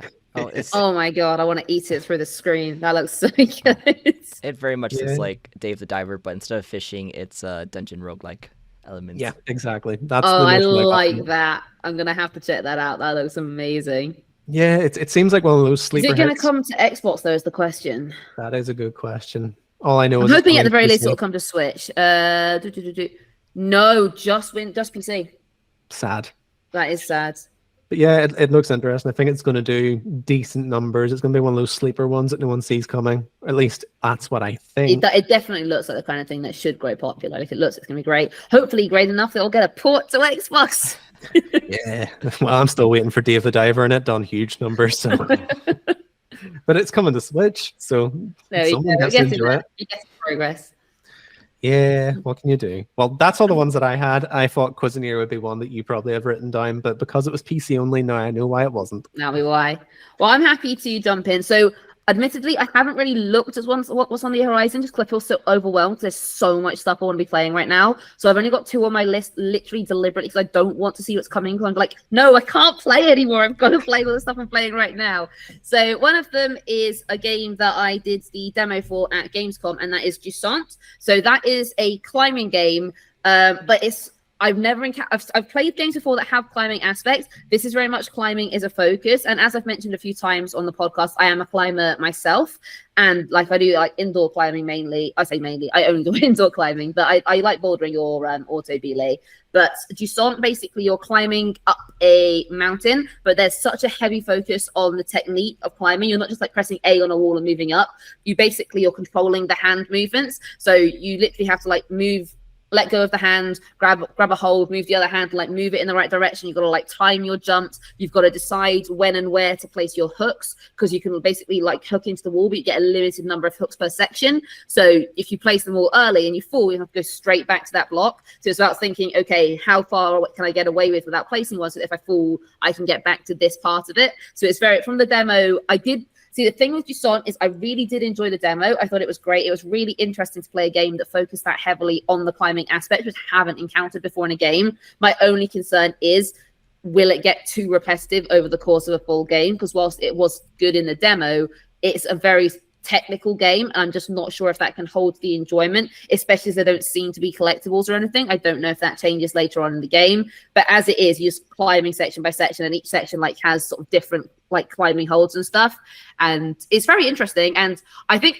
anyone who does climbing as a hobby will be really interested in it, purely for the fact that you don't encounter games that really get the experience. Like, you can see the different kinds of holds. You have to really plan it out. You're not just like walking up a wall like you're doing. So like even with like Breath of the Wild, for example, when you're climbing a wall, you just press up on a flat wall. That's not how it would work in the real world. Whereas this is exactly how you would climb a mountain in real life. You're like looking for the specific light holds. You've got to like hammer in your like holds to get for the rope.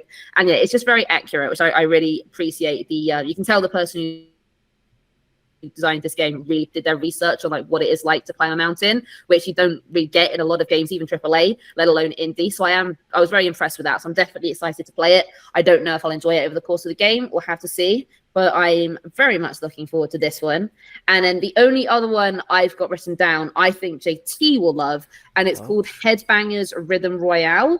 And I don't know if you've seen this, JT. Basically, it's a battle royale rhythm game where you play as a pigeon who's headbanging the different notes, and you've got to compete against like 30 other pigeons to try and hit the notes.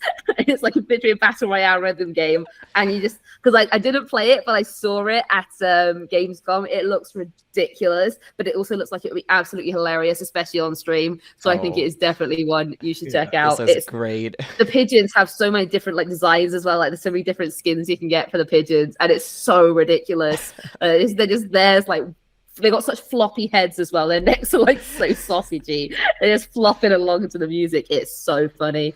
So yeah, that one's going to come to Game Pass. So I probably will check it out just for the sheer ridiculousness of it. Yeah, definitely. It screams streaming game for sure. I'm definitely playing this on stream if I get the chance.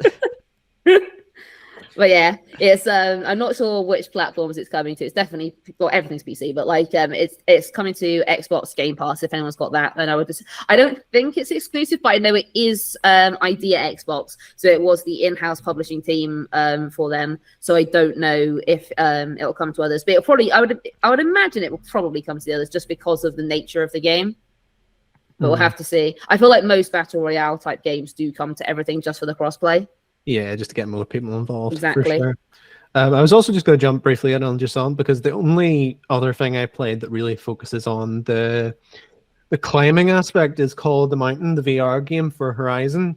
And it does climbing very well in the sense that you do have to put your holds in and then have it hooked in so you can get to the next one. You have your hooks, so Oh, you can kind of like, interesting. yes, it has all that stuff going on. It's But it, quite fun in VR as well. oh, it is, it's really, really cathartic. It must be quite scary in VR though, because like you look down and you see like an actual fall. Yeah, yeah, it is one of the stronger. Like all the rest of the game, like the archery's pretty good, but the boss battles are terrible. The exploration's not great. All of the stuff that's very like Aloy central, it doesn't really work. But the stuff where it's just like climbing and like archery, very very good actually. So it's kind of a mixed bag. But the climbing side of things is very good. And the action sequences where like jumping from bit to bit and stuff, it's handled very well. But I can see where Jason could go wrong because, as you say, it's very technical. With Horizon. Like it didn't have any of the technical aspects. Like it had all the things where like you had to be meticulous and like climb from bit to bit to bit and plan your route, but you all of it were it was marked in like the Horizon typical like chalk on the on the rock, so you knew exactly where you were going. You just had to reach it. So Yeah, you don't really have that in just on, and you also have limited stamina, so you do need to like really plan ahead. So it's gonna be because like I said, I only did the demo, and I would imagine it's gonna get a lot more complicated in the later game based on the trailer. It looks like it's gonna be a lot more like swinging from section to section. So it is gonna be very interesting to see. And yeah, but when I'm climbing in real life, one of my favorite things to do is figuring out the route. That's like that's why I enjoy climbing. It's like if a puzzle game was exercise, because you got to really think about like which holes to use and stuff. So I just see climbing as like a real life puzzle game kind of thing. So that's why I enjoy it so much. So I'm quite excited for G-Song, which, by the way, it's not a puzzle game. Just to clarify, it's not close, but like it's the kind of thing that I find a puzzle in, and I really enjoy like figuring out a route. So I'm looking forward to that. very high stakes puzzle. Either Yeah, get exactly. it right or It's fall like down. get it right or fall off a mountain. JT, what are you excited for? Yeah, well, gosh, Jusan sounds so amazing. I'm really excited to play that when that comes out too. Also makes me want to go rock climbing. But yeah, I've only You got should. It's so much fun. it's great. Yeah, I've only got 3 games on my radar this time. First game is a game I think Malika will really like. It's called A Tiny Sticker Tale. And it's a game Tiny sticker tail. yeah, it's very much kind of a short hike where like everyone's animals and you play as a Ooh, donkey that looks person. cute. Yeah, you Okay, it's you play not coming to Xbox, but it is coming to Switch. yeah, it's basically it's a game where you have a bunch of stickers that you can use to get through the world. So it's like a cozy adventure, and you're just going through like it's marketing itself as a cozy adventure game where you're getting from point A to point B, but you're taking all these stickers that you get and just using them to progress. So it's kind of like a light puzzler from what it looks like. Oh, yeah. But yeah, Oh, I it just was saw a this. Kickstarter. Yeah, I just saw this and I was like, oh, this definitely looks like it's Malika's cup of tea. Oh yeah, no, that is 100% my kind of game. Yeah. That looks so cute. Change your surroundings by placing stickers. Customize and decorate your island however you want. Oh, collect all stickers from the island. It's got all my buzzwords. It's like customize, collect. Oh man, that looks amazing. So Aw. if at least I know you'll get a kick out of this game, Malika. Yeah. Oh, It's that looks so good. The 3 C's of game development. Collect. Collect, cozy, and Color. customize. Oh. Ugh. But yeah, it seemed like it'd be a nice game to play through. And there's another game I saw. It's called The Fabulous Sphere Machine, which it kind of puts me in the mind of Plague Inc. Or there's an old Flash game called Mastermind World Conqueror.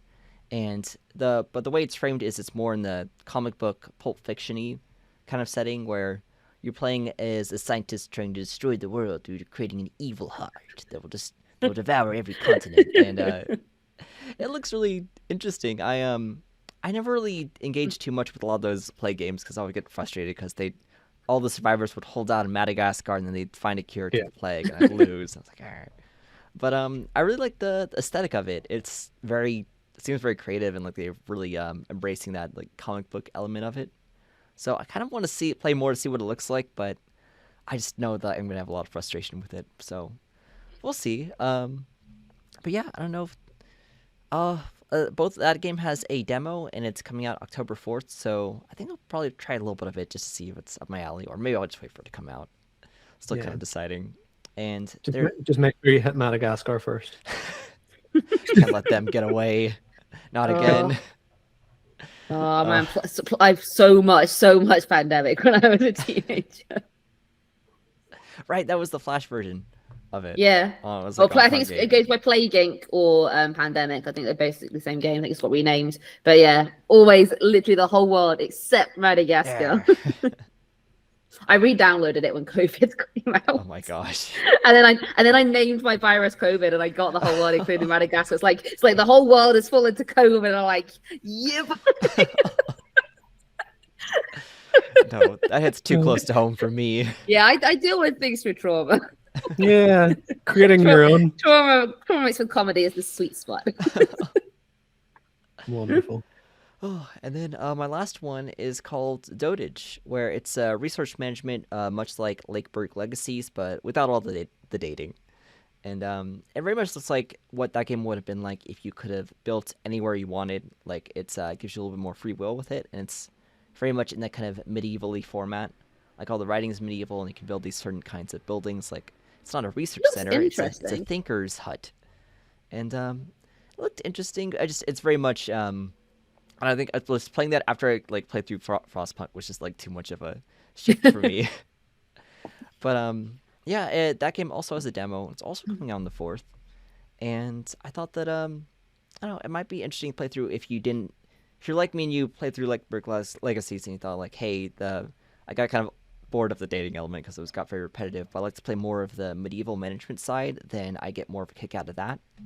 So I think we'll give that more of a chance when that comes out in a few days, but we'll see. Sounds good. Sweet. Yeah.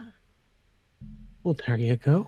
There It is a short one this time. I think Yeah. it's down to the fact that I think it's coming into AAA season. Do you know Yeah, that October, really. November time where all of the indies decide, yeah, we're not going to release now. They're not going to compete with the big names. Yeah, we got what was it? Spider-Man coming it's out. why you had so much at the end of September, because basically everything was trying to avoid Starfield at the start of September. So you had bunch just releasing in the last week of September. Yeah, and it's only going to keep coming. You have yeah. Assassin's Creed comes out in 3 days time. Got Spider-Man in the middle of the month. Alan Wake as well. There's quite a lot coming out in just October, and then November is probably going to be the same. Couple of Mario games coming out as well, which is I didn't know that. See, I don't really pay much attention to AAA's, unless it's something I really really like Pokemon. Mm. Have you played Pokemon yet, Casey? No, probably not. No, not yet. Ooh. I need to take some time and just say okay, I'm just gonna stream nothing but Pokemon. That's and then fair. Be it. Don't make me fly over there.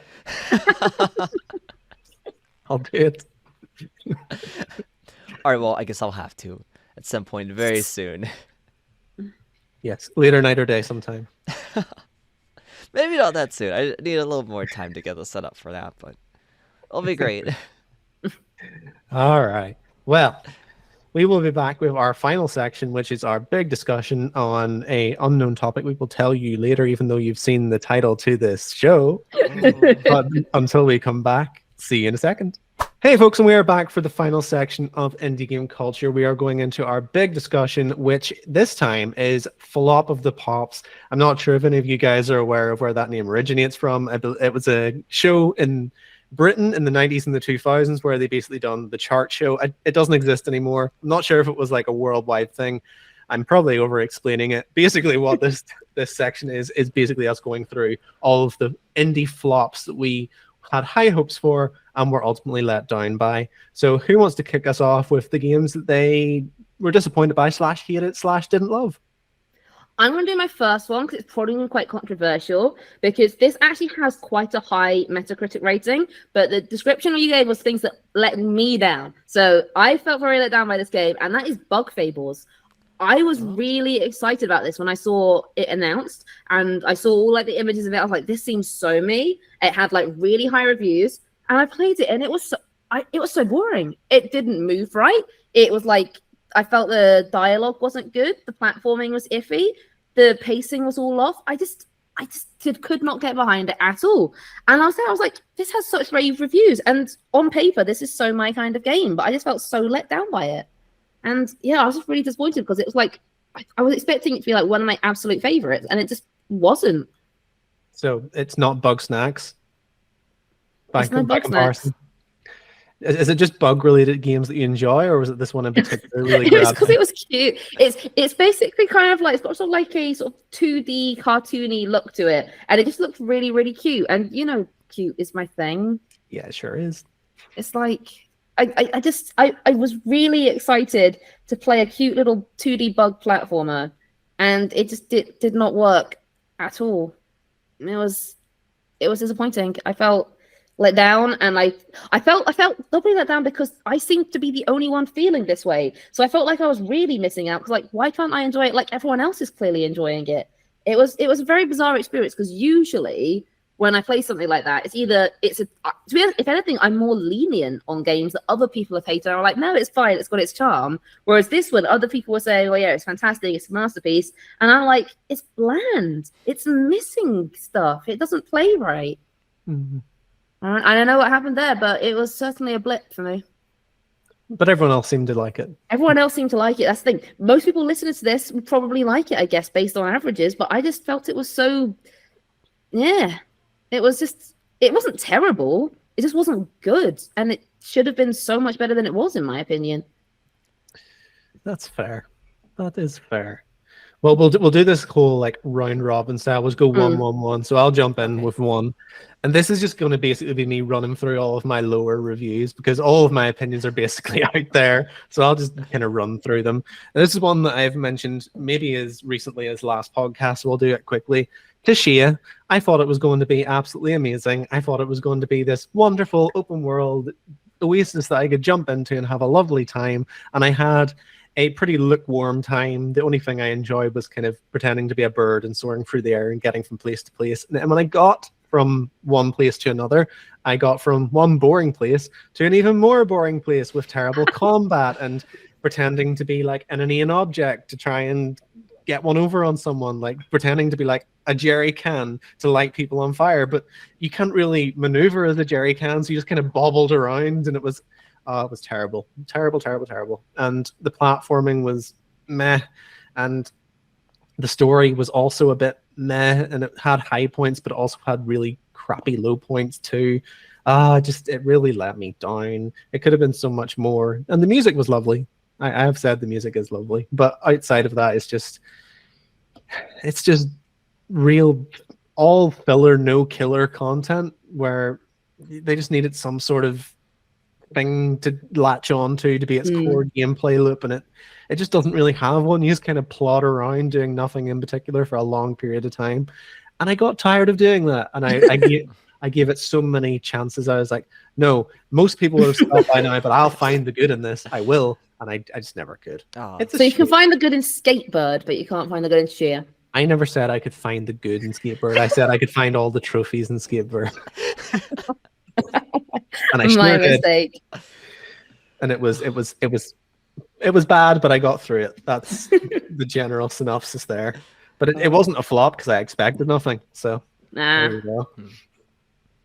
JT? Yeah, I guess I'll start with Sons of the Forest, where it's coming off the back of The Forest, which I thought was actually a fairly good open world game. That was the game where you played as a dad with his son, and you get in a plane crash, and your son is taken by a mysterious red figure, and the whole world of the first game was really well built, and I enjoyed like going from exploring each cave and uncovering a secret conspiracy of mutants, Mormons, and this evil scientist guy at the top, and eventually you get your son back in the games and teases a sequel, and it had a fairly strong story. And then the second one was Sons of the Forest was a complete letdown, where the world was very poorly built and designed, and like to progress you had to get a scuba diving equipment, go under this one cave at the very edge of the map, and then you have to progress through a very challenging cave, and then you get a shovel, and then you can dig stuff up. And I was like, well, why can't we make a shovel or use our hands? And yeah, just the whole gameplay of surviving against the mutants, that's most of the game, and crafting the world. It was just very it was very poorly optimized, and I had some fun playing with friends, but I just got really bored very quickly, and the game was just very broken at the time. I think it's gotten a little bit better since then, but it was a complete letdown in terms of the story, the gameplay, and like just figuring out what you were supposed to do. No, I was really upset with it because I was excited. It's like I want to know what happened to Timmy. Did he like cure his mutant illness thing, or is there an explanation behind it? And I looked up the story stuff to see like what actually happens, and I was disappointed to find that they have some story scenes, but there's no voice acting. And you just get to the end, and there's like whole tease at a futuristic world and like how mutants are made. But it was it was fairly poorly done, I thought. I was like, I was very sad about it. I could probably try it again. It might be a little bit better now, but I don't know. For a lot of people like me that were excited for it, I think they're all fairly let down at the time. So Yeah, well, I was going to come out in slight defense of it because it is technically like it's still in early access, and so it could get a lot better, and it just depends. And it actually got really strong reviews from I'm most looking people on that Steam. played It it. looks like it's 9 out of 10 on Steam. really, Yeah. wow, I'm surprised by that. Wait, Sons of the Forest, not the Forest. Yeah. Really? Sons, S-O-N-S, yeah, Sons. Well, it was I a think flop for me because I didn't have fun and I was really upset. I can understand that because like that's like how I felt looking at the sort of like 85s for Bug Fables. It's like where are other people finding this enjoyment from? Yeah, I assume a lot of the enjoyment is just playing with a group of friends and building like Lincoln Log cabins and structures and just that fun from it. But like on your own, it's a very challenging game, and it wasn't fun for me. So I think from the survival side of it, it does improve on a lot of the things from the first game. It gives you a lot more mechanics to play around with, gives you a lot more crafting. Like it just adds on top of all of those different things and gives you new stuff. I can get where you're coming from with the story. It doesn't really have any sort of tangible link to the other one. But I would argue that no one really engaged with the Forest for its story in the first place, because you get into that game and you immediately forget you have a son and you decide to. That's kind of true. It's just one of those things. But I get where you're coming from. If you go into that with like a thought, I want narrative, it's probably the wrong place to be in the first place. But they definitely didn't even try. I assume the game, it would be a better experience if I came back to it now. It's like, okay, they added all these features to the buildings and the gameplay mechanics, but I don't know, just the ending, it had this fairly strong ending, and it teased well, like, oh, what's going to happen? And I thought the game, okay, it didn't have a narrative, but I appreciate that it had, like, teasings of what was going on with, like, all of the hint at a lab or the mutants or just, like, a little bit of religious iconography. So, Well, this was the story with the first Forest game. It was out in early access for a long time, and it took a long time to actually get to where it was going to be the first time around. So I think that's just the story of that studio, where they put stuff out that's not quite ready and just tell people, look, that's the way it is. It'll get better. Wait for it or don't. It's up to you. Because the first Forest game, it took a long time before it got its like full release, and when it finally got there, it was pretty polished. Like you couldn't really do much more to it. Yeah. But for a long period of time, it was not the best. All right, So I could guess just be the same. just the curse of early access, I guess, and I should be more patient. But I was still a little upset, so I'm still. No, And that That's upsetness is valid. That is so valid, JT. This is my issue with early access games. It's not an excuse. If they put a game out there, it deserves criticism. That is fair. Well, Speaking of criticism, Malika. So the next one I've got is quite a recent one, and that is Fall of Porcupine. Because coming into it, I was expecting that to be really, really good, because on the trailer, they've got comments from people saying it's really, really good, and I'm very easily led. So they were saying how the story was like one of the most emotional stories they've ever read. And like, I know this is like the advertising stuff they're going to go with, obviously going to go with the nice ones, but it sounded like it was going to be really good and really emotional with a really powerful story. And maybe it was, but I was not willing to commit the time to find out if that was the case, because it played so boringly. Like, it looked really pretty. It had the trailer made it seem like there was so much depth to it. And then you get into it, and it's just walking from place to place with nothing to interact with. I think the lack of interaction was the huge thing for me, because it, like, you're talking like a good 3 or 4 minutes of just walking, doing absolutely nothing else. Like, there's scenery going past in the background. You can't even so much as like rustle the leaves on a bush. Like, you're literally just walking past it, maybe occasionally like walk over a box, which does not count as platforming. Like, yes, you have to jump onto blocks, but that's it. You can't even jump. You can't even walk and jump. You can't save the game. the auto saves are so far between. You'd think you'd get it after doing 1 hour of mini games and leaving the hospital and going back to your home. But no, so I came back the next day to find I had to restart the day at the hospital, and that was the point where I'm like, no, I give up because it's ridiculous. The mini games were broken and didn't play properly. Like some of the buttons just refused to, like basically the mini games you had to like match the buttons, which I'm very good at that kind of mini games because I've got a really good reaction times. And you try to press LB, it just would not register. I was like, is my controller broken? But no, I went back to the home screen, tried a different game. It was fine. It was an issue with the game. I don't know if they fixed it since. I don't care to find out because it's boring. The written parts of it weren't very interesting to read. The characters were so nothingy. I just couldn't engage with any of them. And overall, it's really disappointing because I was excited to have a narrative exploration, like adventure kind of game. That's what the trailer kind of sold it as. It didn't sell itself as a walking sim. It sold itself as a narrative-driven adventure puzzle game kind of thing. And I was like, okay, I'm ready for that. And then it just wasn't. And maybe it gets better later in the game, but it's not. The start of it just wasn't interesting enough to make it worth my time to find out. I played about 2 hours of it, and I was like, you know what, this just is not for me. I can't put any more time into this because I'm not getting any fun whatsoever. And as we've established from one of our earlier podcasts, I need games to be fun. I do not have any tolerance for games that aren't fun. Fall of Porcupine wasn't doing it for me. I was like, there's so many other better things I've been playing. And I put it down, and it was a shame because I'd been really looking forward to that one being released. I was quite excited for it because it looked really pretty, and you got to play as a pigeon. You sure did. Yeah, well, I had that one down as well. That was one you did.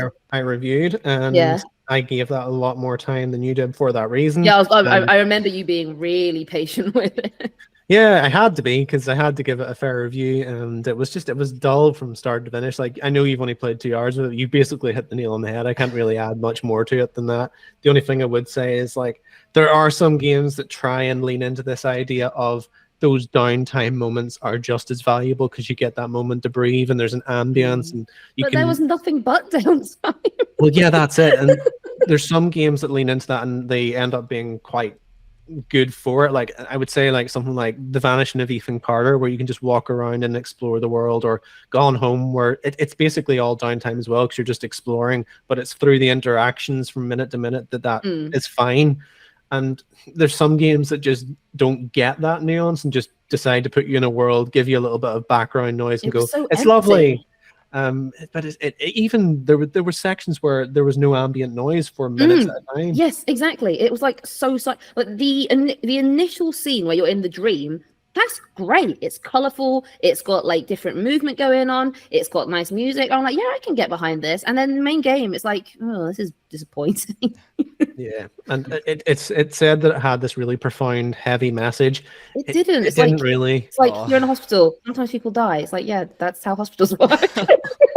Yeah, I mean, like, there is one particular patient that it wants you to latch onto for that emotional punch, but you see it coming a mile away, and you're like, she's gonna die, obviously, and she does, and like it does register a little bit, but you're like, it's so telegraphed. Who cares? And it's supposed to have this underlying thing of like the National Health Service being on its arse, which it is, and it's supposed to have that like.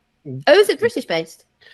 I think so. I think it's supposed to kind of underline that, but I'm like, yeah, but it's done in like such a kind of bare bones way that it never really has any sort of delivery on that at all. So yeah, I completely back you on that. Pretty terrible game. Well, I think the biggest issue for me was like when I was watching the trailer, because it had like lots of different animals in the town and it was narrative driven. In my head, I thought it was going to be the same kind of quality of narration as Beacon Pines, which is another one that's based in a town populated by animals and was amazing. So in my head, I was expecting, okay, it's going to have rich lore, loads of NPCs to attach to, and there's nothing of that. And it was like, this is really disappointing. No, it just does that kind of indie game character thing where it just leans on a stereotype and the one character is just that stereotype. Two-dimensional. It's like there's nothing to them. Not two-dimensional. Not even two-dimensional. They're just one-dimensional. There's nothing to them. They're just there. Like your boss, she's strict and mean. You've got another guy, he's bubbly, and it's just like there's nothing to them. No, very bad. It looked like it was piggyback off of some of the success of Night in the Woods, where it's another game that's like where you play as a bunch of animals in a kind of cute on-me town. And I just like Night in the Woods had a really good narrative, and the characters were fun and interesting, and it had like a few mini games. It was just like mostly a music mini game that was kind of meh. But like there was like an eldritch like thing lying at the center of the town, just like this kind of whispering of a nightmare and a cult, and it really drove the story, made it interesting. So this feels like that, but without the interesting bits and kind of underdeveloped characters. And like, I mean, without the interesting bit, certainly sounds like Fall of Porcupine. I mean, that's as good a place to leave it as any. It's not worth your time, and it never was. Really isn't. I can jump in with my next one, and you're all gonna not like me for it, but I'm gonna talk about it again. I don't like the Artful Escape. I think it's bad. It's not. It's clearly you're expecting something from it that it never promised to deliver. It delivers exactly what it says on the tin. I don't think you can get mad at a game that's very honest up front about what it is. Like, what don't you like about it? It's pretentious. I really don't like it. It's supposed to So be pretty. pretentious. It's not. It's not meant to be pretentious. It's meant to be supposed like. to be over the top. That's Well, kind of yeah, what pretentious I is. don't mind that it's over the top. It's but supposed to be over the top. It's supposed to be this guy discovering his confidence. Of course, that's going to take it for a pretentious thing, but it's not artificially pretentious. It's him discovering who he is, and it's quite profound, really. It's not profound. It is at all. profound, though, because it's going from being just the famous dude's nephew to, yes, I am my own person with my own unique sound. I am special. It's great. Also, The voice acting is incredible. The yeah, visuals are beautiful. The music is fantastic. No, it's Even though the platform is very basic, it's still enjoyable. What do I you would mean say- music's not great? How can you diss the music? The music's like the best bit. no, it's just like it's fine. It suits the Oh, tone you're of the so game. wrong, Cal. Visually You're so is very, wrong. very good. The voice acting is very well done. I'll give you those two things. If it markets itself as a platformer, it's failing miserably because it offers you nothing from start to finish. Yeah, it doesn't. I think it says it has platforming elements, but I think it markets itself as like a visual audio experience, is where it markets itself as. Yeah, well, Which is what it is. That's what I'm saying. It doesn't pretend to be something it's not. Well, this is why my review kind of stands alone in the face of all of these great reviews it got. But I just thought it was dull. It really No. was. It's so stimulating from start to finish. It's There's very color, rare. there's sound, there's a story, there's fantastic voice acting. Like, it's so good. Look, And I you can can even choose your clothes. in one section, yes. you Yeah, can. it's amazing. It's like so much to choose from. I spent like a long time there. I'm not going to say how long in case you judge me, but I spent a while. Yeah, and it ultimately just means that you play like the last half hour in your little clothes.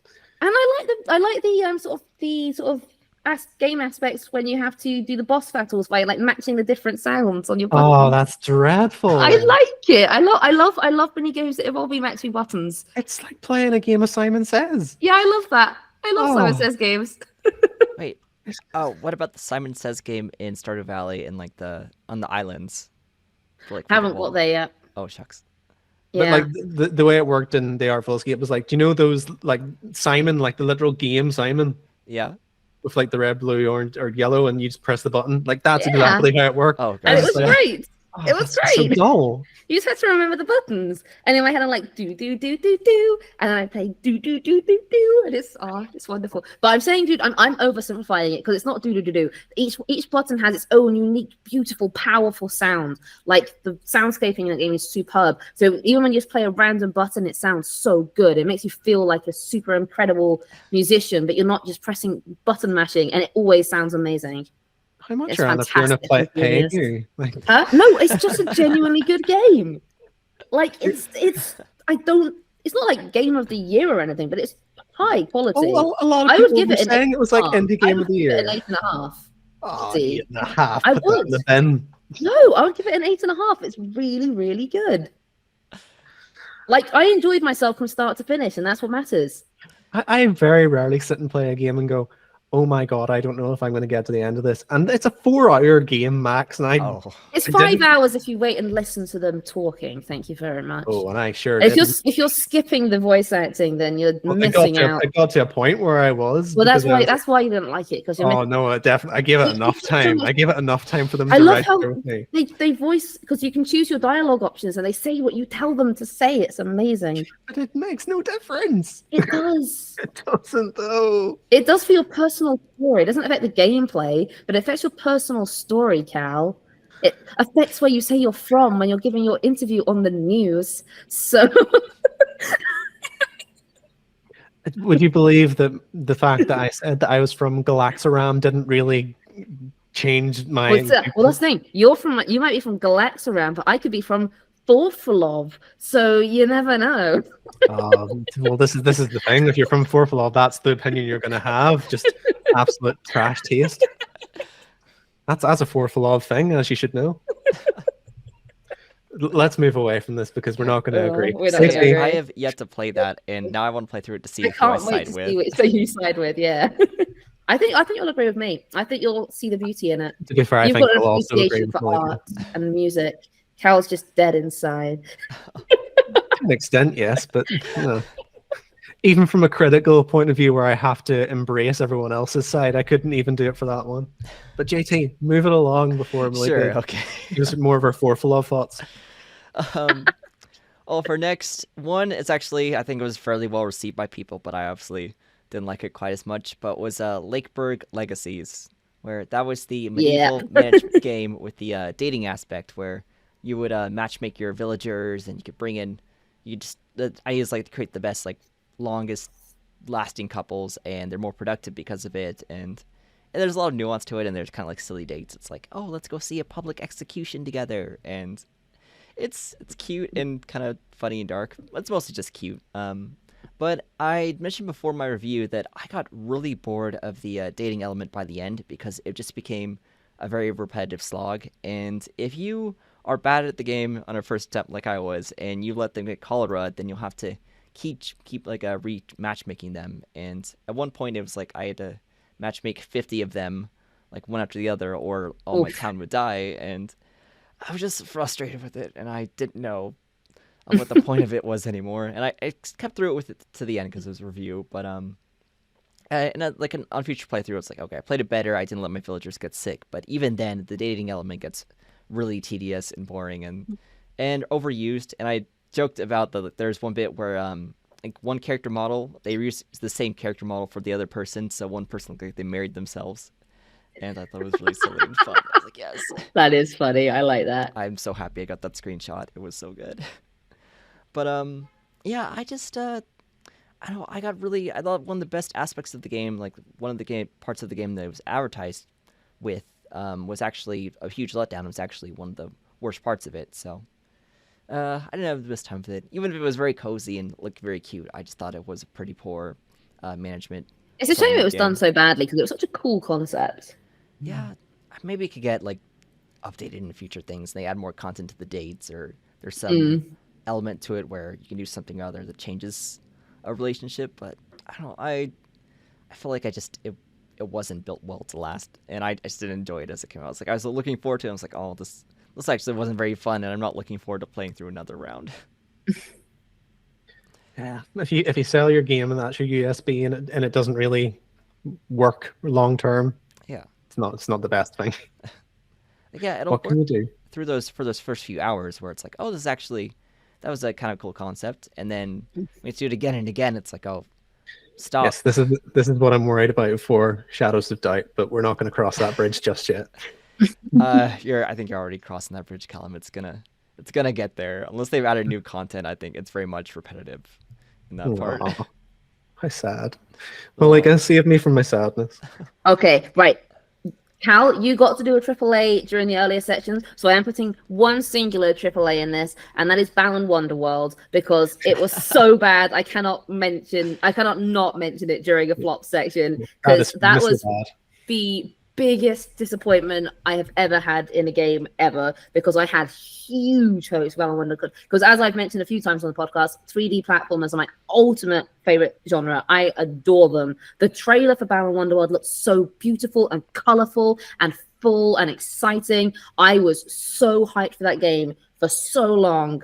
And then I was working for a different site at the time, also run by Cal. And I was like, Cal, please, please, please, can you get me this game for review? And he was like, yeah, I'm on it. And I actually got the code. I didn't think he was going to be able to because it was AAA. And he got the code. I was so excited. I turned it on and I played it. And I was like, where's the game? Because it is the emptiest, most underdeveloped game I've ever had the misfortune of playing. And I kept on playing, hoping it was just like an issue with the earlier levels, it would get better. But it was just getting continuously worse.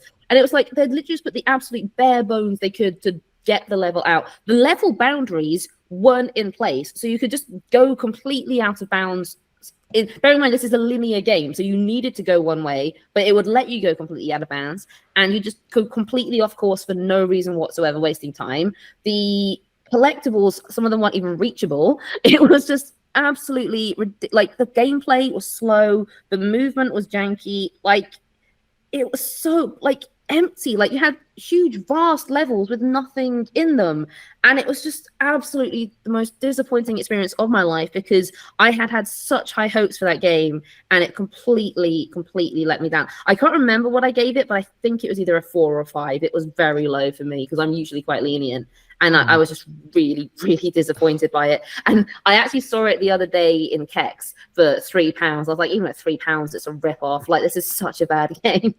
And it just feels so annoying because it had so much potential. Like, that could have been such a great game if it was developed properly. And I don't know what caused it to be as underdeveloped as it was, but it needed at least another year minimum to be decent. Like, it was just sent out completely underdone, and it was like, why would you put this out? Like, they must have played it, they must have known how bad it was, and they still put it out, and it was just ridiculous. Like, it was not even like, oh, this is a decent game with flaws. This is a flawed game with the occasional slightly decent thing in it. It was just a real letdown. It was quite weird at the time, because at that time it was published by Square Enix, or at least I think so. Yeah, it was Square Enix, yeah, and we were quite a small website at the time, so we got a code for that, and I was like, why did we get a code for that? I was so surprised when you got the code, because I was expecting you to not be able to come through, and I was like, because we were playing in what, 10K, if that? Yeah, it wasn't a big thing at the time, and Square Enix are naturally quite cagey at the best of times, even if you are a big site. So yeah, it's one of those ones that go down as like the certified worst of all time. It was just one of those. Yeah, it's really. If any of you are like curious what to play, just don't waste your time. It's really not worth it. I promise you. You will not enjoy that game. Because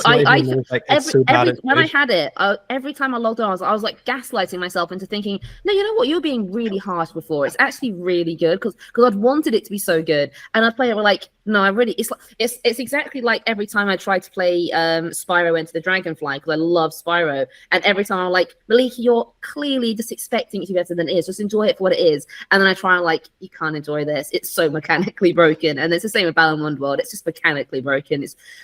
If a game's got flaws, I can deal with it. But when it's broken at like core mechanic level, I just can't overlook that. Yeah, if it's not fun, even in spite of itself, then you have a problem. Exactly. Because at least if you go and play like something like Ride to Hell Retribution, it's bad, but you can play it to find out how bad it is, and it's almost like a morbid curiosity thing. Balan, like you play it and you go, oh my god, this is actually like an attack on me. Yeah, it feels real personal. It's like how dare you sell this to me? Gosh, that like, must be... I thought it was free as a review code, and I still felt cheated. So, yeah. I can't imagine spending 50 quid for that game at launch and just getting that. I would have been fuming. I'm actually so curious just to play it, just to see how bad it is. But now it's don't. It's not worth it. I'm sure it's not even one of those games like fun because it's so bad. It just is so bad. Yeah. Because it's so bad in the worst ways. It's not bad in fun ways. It's bad in poorly developed ways. Oh, so it's not even like a fun punishment game. It's just a punishment. It's not fun bad. It's boring bad. That's the problem. It's just boring. It's just empty. Yeah. Well, speaking of that. I've got some more. Let's go with one we talked about before, Death Retreat. I hated that. Yeah, I mean, I didn't hate it, but my issue was after the first 2 hours, it just got really. I didn't end up reviewing it in the end. I felt really bad. It's I think it's literally the only game I got a review code and didn't end up reviewing because I'd intended to review it, but then I didn't want to keep playing it and getting my details after a while because I took so many notes as well. Like the first 2 hours, I was taking copious notes, and then it got to a point I was going to write the review, but then there were other games I wanted to play. And I'm like, you know what? I feel really bad about this, but I am going to pass on this one. And that's literally the only time I've ever not given a review for a game I got a review code for. But well, do you know what? You done them a favor because you gave it a terrible. Yeah, exactly. That's the thing. It would have been probably about a 6. No, I don't know. I'm usually a bit nicer on my own site, so probably a 6.5, but still.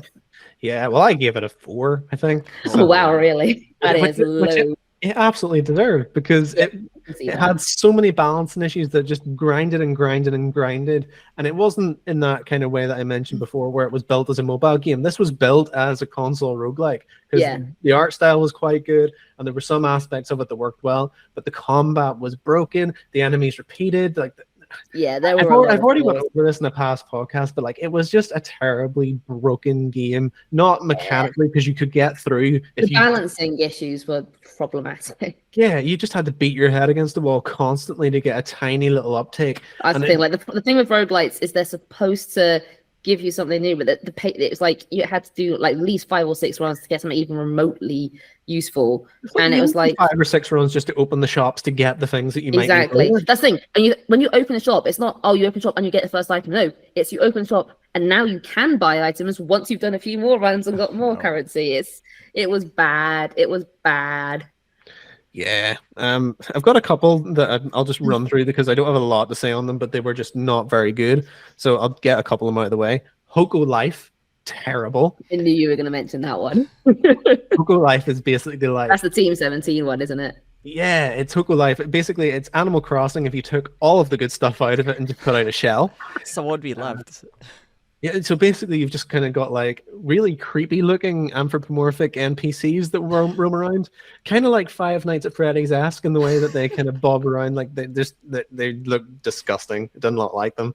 Also, like there was one good thing about it. There was like an internal furniture making system where it kind of went into like this grid where you could almost build furniture the same way you would like build a gummy ship in Kingdom Hearts, and you would just build your furniture intricately. That was cool. Literally nothing else. Nothing else at all. The story was like really badly road mapped. The town was so plain and bland. All of the events, like you could literally go through the day and you wouldn't know that there was like this grand event on in the town. They would say like, no, they didn't let you know. no, there was just like this, oh, we're having this amazing fishing tournament. And you're like, unless you go to the beach, nothing will actually like tell you. It just, and even when you go there, there's like 2 guys fishing, like, oh, we're having a big fishing tournament. I'm like, not even a banner, some bunting, anything? Like, just let the world know. But it was so bad. So don't play that one. Also, I wrote my time on Frog Island as well. I had that on mine as well. I haven't played it, but the reason I haven't played it was because it got such bad reviews, and I was devastated because I was so excited for it. Yeah, it looks so cute. It does look so good. But from what the thing that bothered me is I read a review that said you can't track the quests, and in a game that's based around quests, you kind of need to be able to track the quests. That's not a hang up I had on it, because it's kind of like a very intricate puzzle. Once you work it out, it's actually quite simple, and you could do it in the space of like 10 minutes if you know exactly what you're doing. Right. So it's more about working it out, and you kind of keep notes in your head, and eventually you get it. It's just a tiny sequence. Think of like the Outer Wilds, but like boiled down into like the tiniest little sequence. Oh. Because once you have it, then you have it. But I get that you kind of want some note taking or some sort of journal that would kind of mark off some stuff. That would have been helpful, but it's not a huge hang up. The hang ups I had was just on like the gameplay and the fact that it was just so janky and awful for the most part. And I'm not gonna dig deep into it. If you want me to rag on it, I've already done it in a review form, so go look at that. But it's one of those puzzle games where it tries something different. It succeeds in some ways. It fails in more than it succeeds, and it's a bit bleh. And to tack on the back of that, I'm also going to mention Maquette as well. So this is something I was going to mention in whenever I was talking about COCOON, but I left it for the section intentionally. I know it like in a couple of other podcasts as well. Yeah, so I was talking about fractal design and how it's like a world within a world within a world. COCOON does that amazingly well. Like you're an orb within an orb within an orb, and it's like portals. But with this one, it's like a really janky version. It's almost like they use this as the blueprint for, okay, well, this is a good idea. Maybe we'll do this in a different game. But this one was not very good. And that's essentially it. They tried to do the whole like Annapurna, like cute storyline underpinning everything, and then there's the puzzle within, and it works really well at the start of the game, and then just slowly falls to pieces to the point where the puzzles are so broken you kind of have to like I would equate it to like a jigsaw puzzle, and you're biting off the pieces of the puzzle just to kind of push them into areas, and eventually you get to the end. And it's not even a worthwhile ending. It just kind of cuts to black and it's done. Oh, I hate That's those. a shame. That sucks. Yeah, it's one of those. But someone jump in. They were kind of my smaller ones. JC? Sure. For next one, okay, so I want to say that I really liked a lot of this. The gameplay was really good, and just the feel of the game was great. It's an improvement over the first game in so many ways, but just because of the story, because the story of the first one was great and the second one just didn't have anything, I want to say Blasphemous 2. I don't know if I want to call it a flop. I was really looking forward to it, and it really delivered on almost every gameplay bit except in the game. I should probably say what it is, but it's I mean, you guys know what it is, but I'll say it for those listening. It's a Metroidvania, much in the style of Hollow Knight, but it's very religious themed, like kind of in the Spanish Inquisition-ish. Like you play as a character called the Penitent, wearing a pointy hat, and fighting a bunch of evil religious monsters and saving this strange world from religious stuff. It's very vague and hard to explain, but the first one had a really gripping story that just left you like really depressed and just feeling awful at the end of it. Just either like you lose and it was all for nothing, or you win but you end up serving the whims of this evil creature. And then they end up releasing a new ending that lets you like defeat it, and it's like, oh, I saved the world, but then it has like little end scene edit. But I don't know, just the second game, just it felt like it really copied the same gameplay format, like defeat these 3 bosses and then fight the final boss, or fight some more bosses, and then we'll give you the ending. And it didn't really like build off of any of the narrative of the first game. It was just, you could have put anything in between and it would have been the same. So yeah, so it wasn't worthwhile going for the big ending. Okay, it was a good ending there, but to get the good ending, you had to find all of the cherub babies scattered about, complete some kind of obscure quests, and I was talking about with Murillo, and we're just saying like, yeah, this is just kind of tedious work that doesn't really serve any purpose. It's just forcing you to play the game a little bit more. If they had some more like, I don't know, optional side content, like some optional bosses, maybe some kind of narrative to like stick to it besides that would have been nice. But as it was, like there was the whole Son of the Miracle, and I think it's supposed to be like a stand-in for like the birth of Jesus, and it didn't really stick very well. I feel like there just wasn't anything to it. There wasn't a reason to why we were doing the good things, and the good ending was great. I felt good to just put a pin in it, but it felt very much like they've wrapped up every narrative thread, so there doesn't need to be any more on this game. So I can definitely back you on the narrative side, because I came into that game having not played the first one, came into the second one, and everyone said, you don't really have to play the first one because the narrative doesn't really follow on outside of like something you can explain in 2 sentences. I was like, okay. And then I played the game and I was like, I'm completely lost. I don't know what's going on. Yeah. But I think that's just because of the way it's made. It really doesn't help. Even like a lot of the item descriptions are like metaphors or allegories, and I still understand like some of what went into the narrative of it. I thought it was still fine mechanically. It was a great game. It was fun to play, but narrative wise, I feel like it was a big letdown. I was very sad that like there wasn't some kind of like juicy end that maybe like just like want to like shake my fist at the game. It's like, oh, how could you do that? Now it's just like, oh, I guess I'm done with the game. Okay. Yeah, you wanted some more blasphemous stuff, like Yeah. even more like Blasphemous After Dark. I want it to hurt me a little bit. I want to see like another 2 or 3 minute long of the animated cutscenes that were so good. Yeah, It's like, they I wanna were see a very whole cool. anime of that. Well, a flop that isn't a flop, but also is a flop. There you go. Pretty much, yes. I feel bad calling this one a flop because it's not a bad game. It just didn't live up to my expectations, and that is Coffee Talk 2. And because I had really enjoyed the first one, and so when they announced they were making a sequel, I was really looking forward to it. And I just found it a lot slower than the first one, which I'm sure, because I think the issue is I'm not into visual novels most of the time. Coffee Talk was very much an outlier for me because although it is a visual novel, there's enough interspersal of just making the coffees and stuff that doesn't feel so much like one. Whereas Coffee Talk 2 is a lot longer than the first one, so it starts to really feel like a visual novel. So I'm sure for people who are fans of visual novels, it would be a great game. But if you just want an interesting game that has a decent narrative, which is what I was after, it just felt a lot slower paced. Like they were trying to do so much with the second one, and it's not even that they did it badly, because they didn't. It was done well enough. It was just more than I wanted. I didn't care about getting loads of new characters in and really stretching out the stories of the ones already in. I just wanted to chat to some cool characters and make some nice drinks, which I did like. I liked the endless mode. I like making the drinks. That's what I like about Coffee Talk. And I liked the new drinks that were introduced. They were cool. But I never finished the main game, despite having been really excited for its release, just because I played like 6 hours and it still wasn't done. And I'm like, how is it still going? It should be done long ago. Because I think the first one was only about 4 or 5 hours the whole thing. Before, yeah. Yeah. And it's like, I was still going. I felt like I wasn't even close to finishing. Like, I don't know. In fact, I'm just going to Google the how long to beat for Coffee Talk 2, because I think it must be so much longer, unless I'm somehow.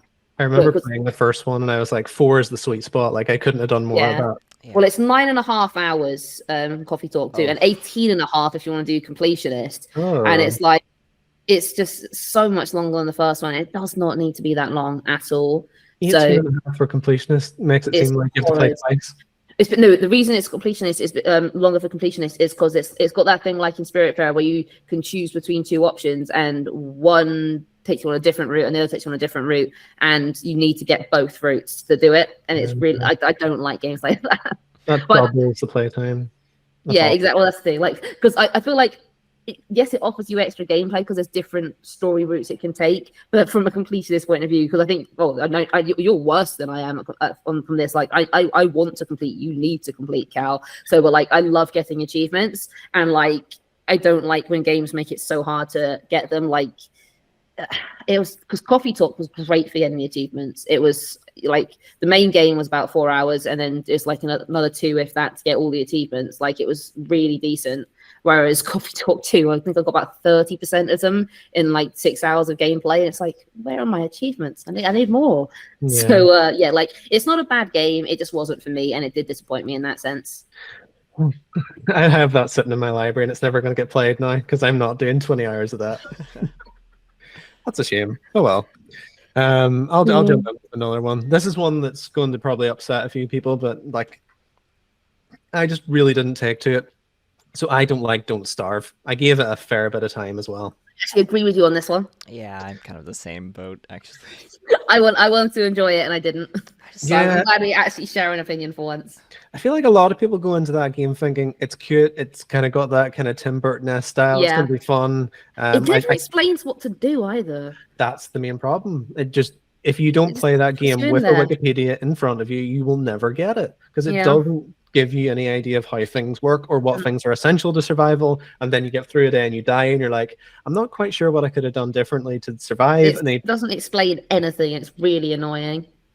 It's like a closed shop. If you like it, you really like it because you've invested so much time into it. And I feel like probably the people that invested time in it for the first 20 hours, they probably didn't like it either. They just stuck with it. Yeah, and I don't know if it's just people bought the game and they go, do you know what? I've bought the game. I'm going to get the value out of it. Yeah. I feel like that's the core player base of that game. People that are just too stubborn to admit. Literally just the sunk cost fallacy of, oh, spent money, better spend all my time on it too. Yeah, and it seems like the characters and the backstory and the world is kind of cool. I get it. I get that it's procedurally generated and stuff, but like, it kind of has that dark, gritty, kind of cartoon-esque sort of feel. Like, it's very Tim Burton in the way that it goes about things. And I've read little bits about like the main character and the spider kid Weber and like all of the other things. I'm like, that is cool. I'll never see it and I'll never engage with it, but it seems cool. But the survival mechanics do seem pretty like intricate as well. It's just, if they had kind of tutorialized it and gave you enough to kind of get going, which probably would have took an hour or two because there's so many systems, but give it an extra hour of tutorial just to get people on board, and people would have enjoyed it. But it's so intricate. I think the reason why it still has a player base is they brought out Don't Starve together, and I feel like that is essentially people that know how to play the game tagging people along with them and going, come play with me please, because no one else gets it. I'm like, it's not for me. And I'm quite adept at survival games for the most part. I get how they work. That one, just, I don't have the time or energy for it at all. Well, I think it didn't help that I just don't play survival games anyway, so I was only going for it because it looked cute.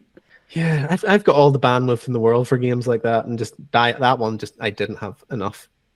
Yeah, I That's just fair. remember seeing the animated trailers on YouTube and being like, "Oh, this looks interesting. I wonder what the story is behind these guys." And then I'd start to play the game. It's like, "Oh, the color palette is really boring. I don't know what I'm supposed to do," and I was lost and Yeah, confused I and got bored. really annoyed real quick with that one.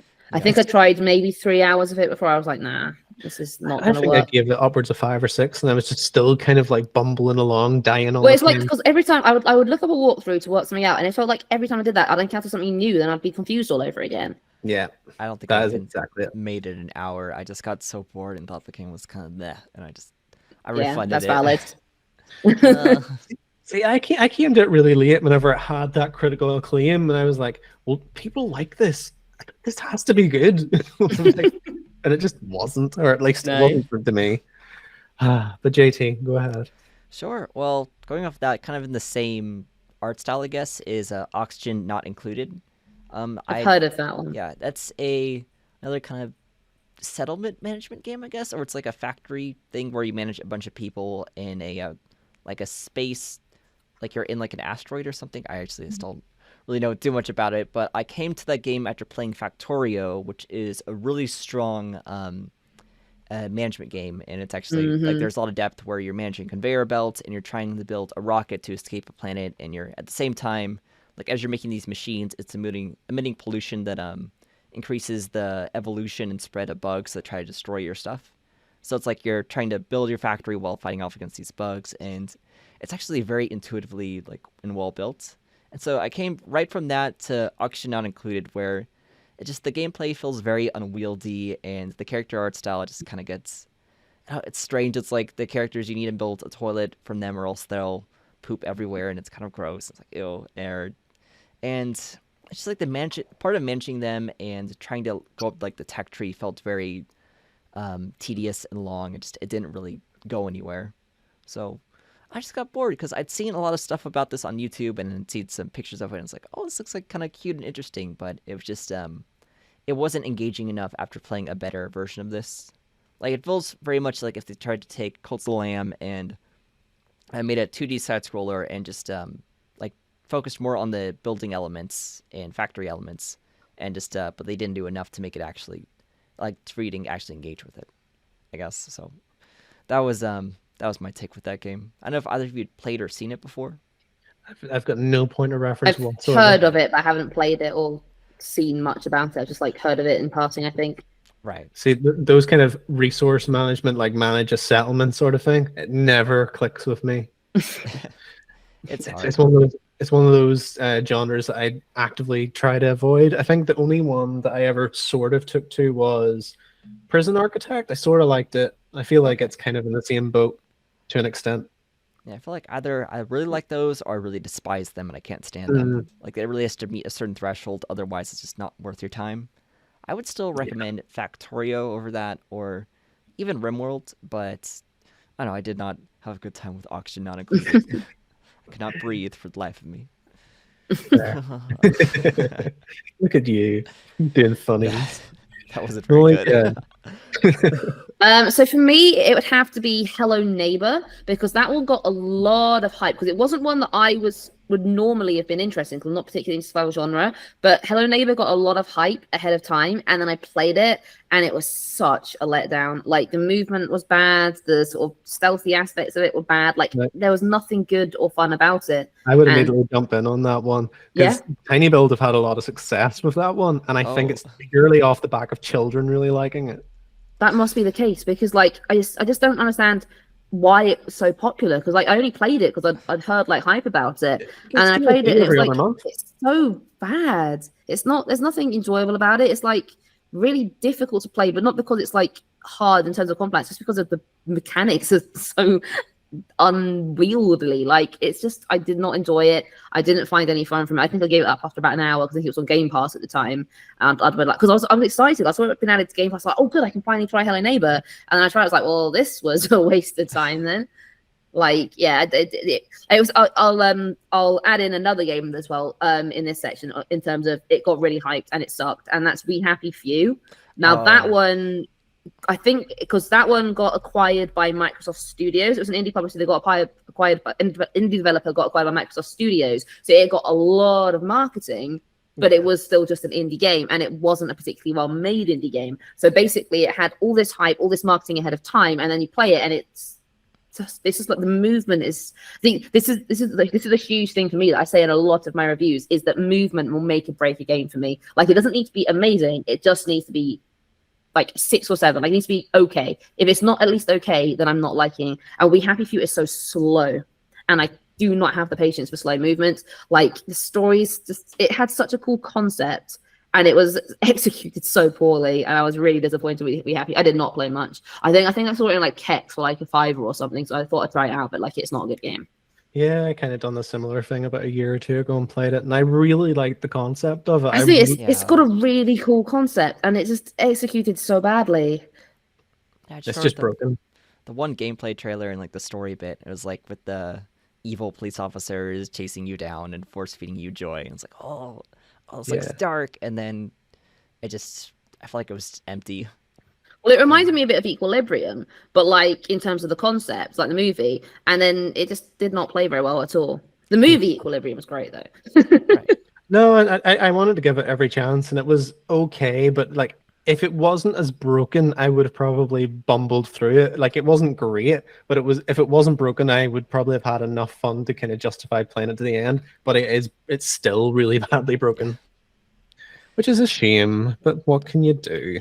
Also, it marketed itself as a procedurally generated world, and I don't know, I feel like that kind of world would have done better if everything was like hand built, because it had the opportunity for that. And I didn't actually know it was procedurally generated. I didn't know that either. It didn't seem like it was.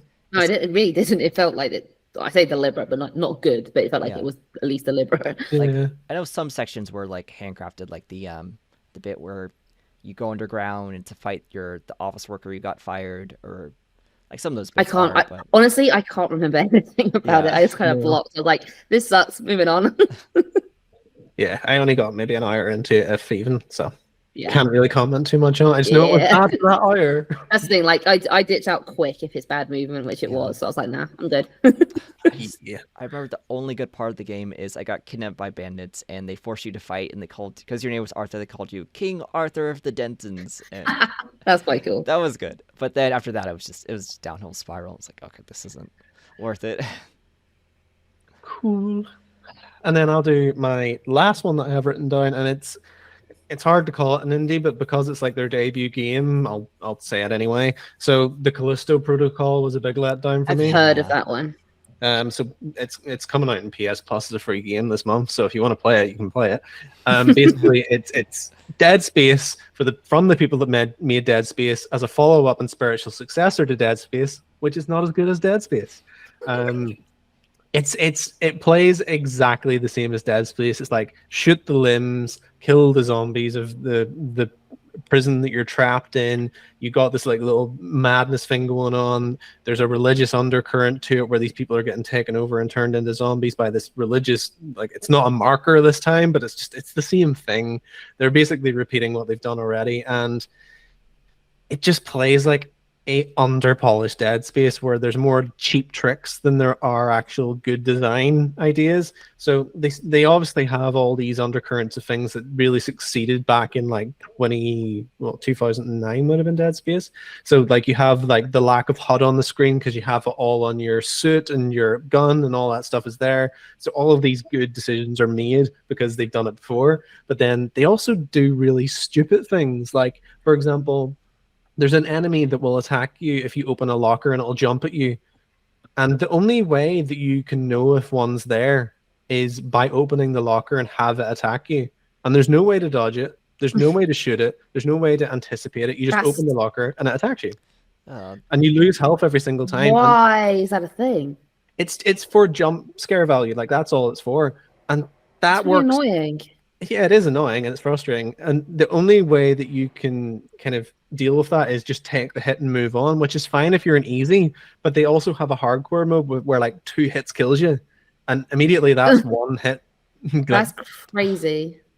it's really irritating. The only way you can know is if you played the game before, know not to open that locker. And a lot of that game is just looting whatever's there because it's a survival game. Because you're struggling for ammo, you're struggling for health, you're stomping on the corpses to get like ammunition and stuff. You're not at a surplus for stuff that's there, and you're just searching, and then all of a sudden get hit with that thing that you can't avoid. And like I could go into detail on why it doesn't succeed, but like that's it in a microcosm. It just makes a lot of bad decisions that just don't marry up with what Dead Space is. And it would be fine if it was trying to be its own thing, but it's ever so clearly not. It wants to be Dead Space. And it's kind of partly the reason why I still have my copy of the Dead Space remake in cellophane behind me, and I haven't got around to it because I'm like, I really like. I've heard that it's like 10 out of 10 good, but I just don't want to go back into it and go, ugh, it's ruined it for me. Oh. I played through the remake, and it's funny that the remake and Close to Protocol came out at the same time because, like, the remake is obviously a bit better. But yeah, the remake's fairly good.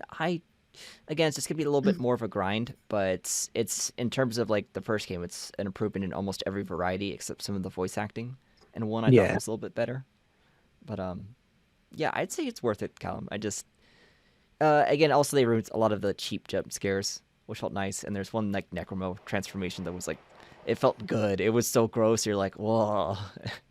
Yeah, I mean, I don't want it to also jump the shark. You know how like they go through like, oh, there's like 15 different layers of gore and flesh on this model, and I'm like, yeah, okay, but does there need to be? Is that a bit much? Spend more time on other things, please. It does look that gross. And I remember there's a bit where like, in Dead Space they have a gun called the Force Gun, which use it to like blast enemies away.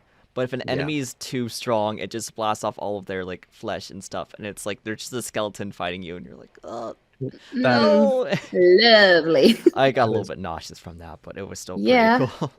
There you go. There's another flaw of Callisto Protocol. I just remembered every gun's basically the same. You get a pistol and a shotgun, and then a pistol and a shotgun, and then a pistol and a shotgun. Like, they're all the same. And I don't think they had alternative fires either, which I really enjoyed in Dead Space, where you could like switch up and it had a different firing function.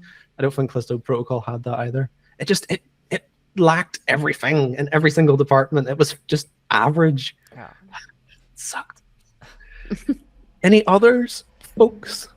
I'm good. I'm tapped out. One more, but a lot of people like it, and I do like the first part of it, but after you played it for 2 or 3 hours, it's kind of ruined. It's Amnesia: The Bunker. Just because Isn't that a really scary one? It is another scary one. Who makes it again? I know it's one of the well-known publishers. I can't quite remember who it is. Was it Paradox or no? No, I'm forgetting. No, Well, no, I think they make a game that I do like. Hang on, Amnesia game. Frictional games. Frictional. Yes. Yeah. And so what is it they make that I like then? I know they'd make something that I like. I thought they just made Amnesia games. I might be mixing it up with maybe it's the publisher who also publishes games I like then. Yeah, they made Soma. That's the only other thing that wasn't Amnesia they've done. Yeah. I mean, it must be the publisher. In the same vein, but yeah, okay, so the game starts off very well where like there's a bit where you're in the dark, and the whole point of it is that you're trapped in a bunker in World War I, and you're trying to escape from this strange monster that's killed all of your fellow army people, and you're a French soldier, and you're so I just the whole point of the games, or I'll say for a sec, that the gameplay, it's fairly good because it's really scary hiding from the monster, and you're given a flashlight, but it makes sound whenever you turn it on to charge it, and only charges for like 15 seconds, and then you're back in the dark. I've heard of that. It's really scary. It's like, oh no. And that sounds horrible. But you can get gas to like turn on the lights on in the chambers, but it's very limited, and you have to scour every bit of it. And for a while, it's like you're just being scared. You're trying to hide from the monster, and you're having some success, and you see like a dark figure in the distance. But after a while, you'll start dying, and you'll see the monster, and it just becomes very annoying. It's like just like you get used to dying from it. It's like, oh, darn it, I'll have to retry that again. And, yeah, they tried like a roguelike Amnesia game. That's like, basically what it was. Yeah, like a lot of the equipment is spawned in different spots, and like it's very much kind of almost like Shadows of Doubt, where it's like, okay, you have clues that tell you where it is, but it's always in a different spot each time.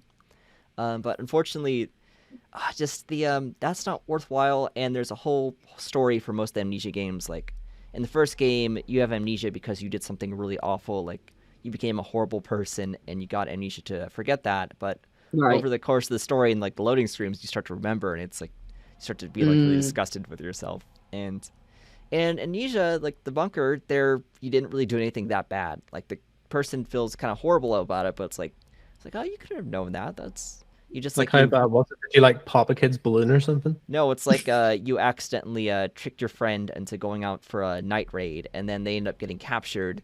But then you go out to save them, so it's like, well, why do you feel bad about it? You tried to save your friend. That's kind of noble, and you like succeed, and then stuff happens. I don't really want to spoil it with the friend, but I'm not gonna spoil it. But it just it's like I feel like that's not a bad thing to have amnesia from. It's just like you got a head wound, and that was it. So I feel like it was lacking in like the story parts. The story is just you escaping the bunker. There isn't like a central thing or an eldritch horror lurking beneath. There kind of is a thing, but there isn't a big reveal that makes you like look aghast and like, oh, what have I done? It's just you escaping a bunker in World War I. So I I think that was something that was kind of within the reviews. It was an amnesia game that wasn't very amnesia. Yeah. That's what people were saying. I mean, it was a fine horror game for the first few hours. It was a great time, but it just becomes a escape the bunker game by the end of it. So I don't know. I feel like I wouldn't want to replay that ever again. I tried doing it once more, and it was really easy, but I still got annoyed with the monster. So once the monster becomes less scary, more annoying, I feel like it's not a good horror game anymore. Did he pop your balloon? Oh, many times, and it was really gross. Well, there you go. That is all of our flops of the pops, unless I'm missing somebody. I think we're good.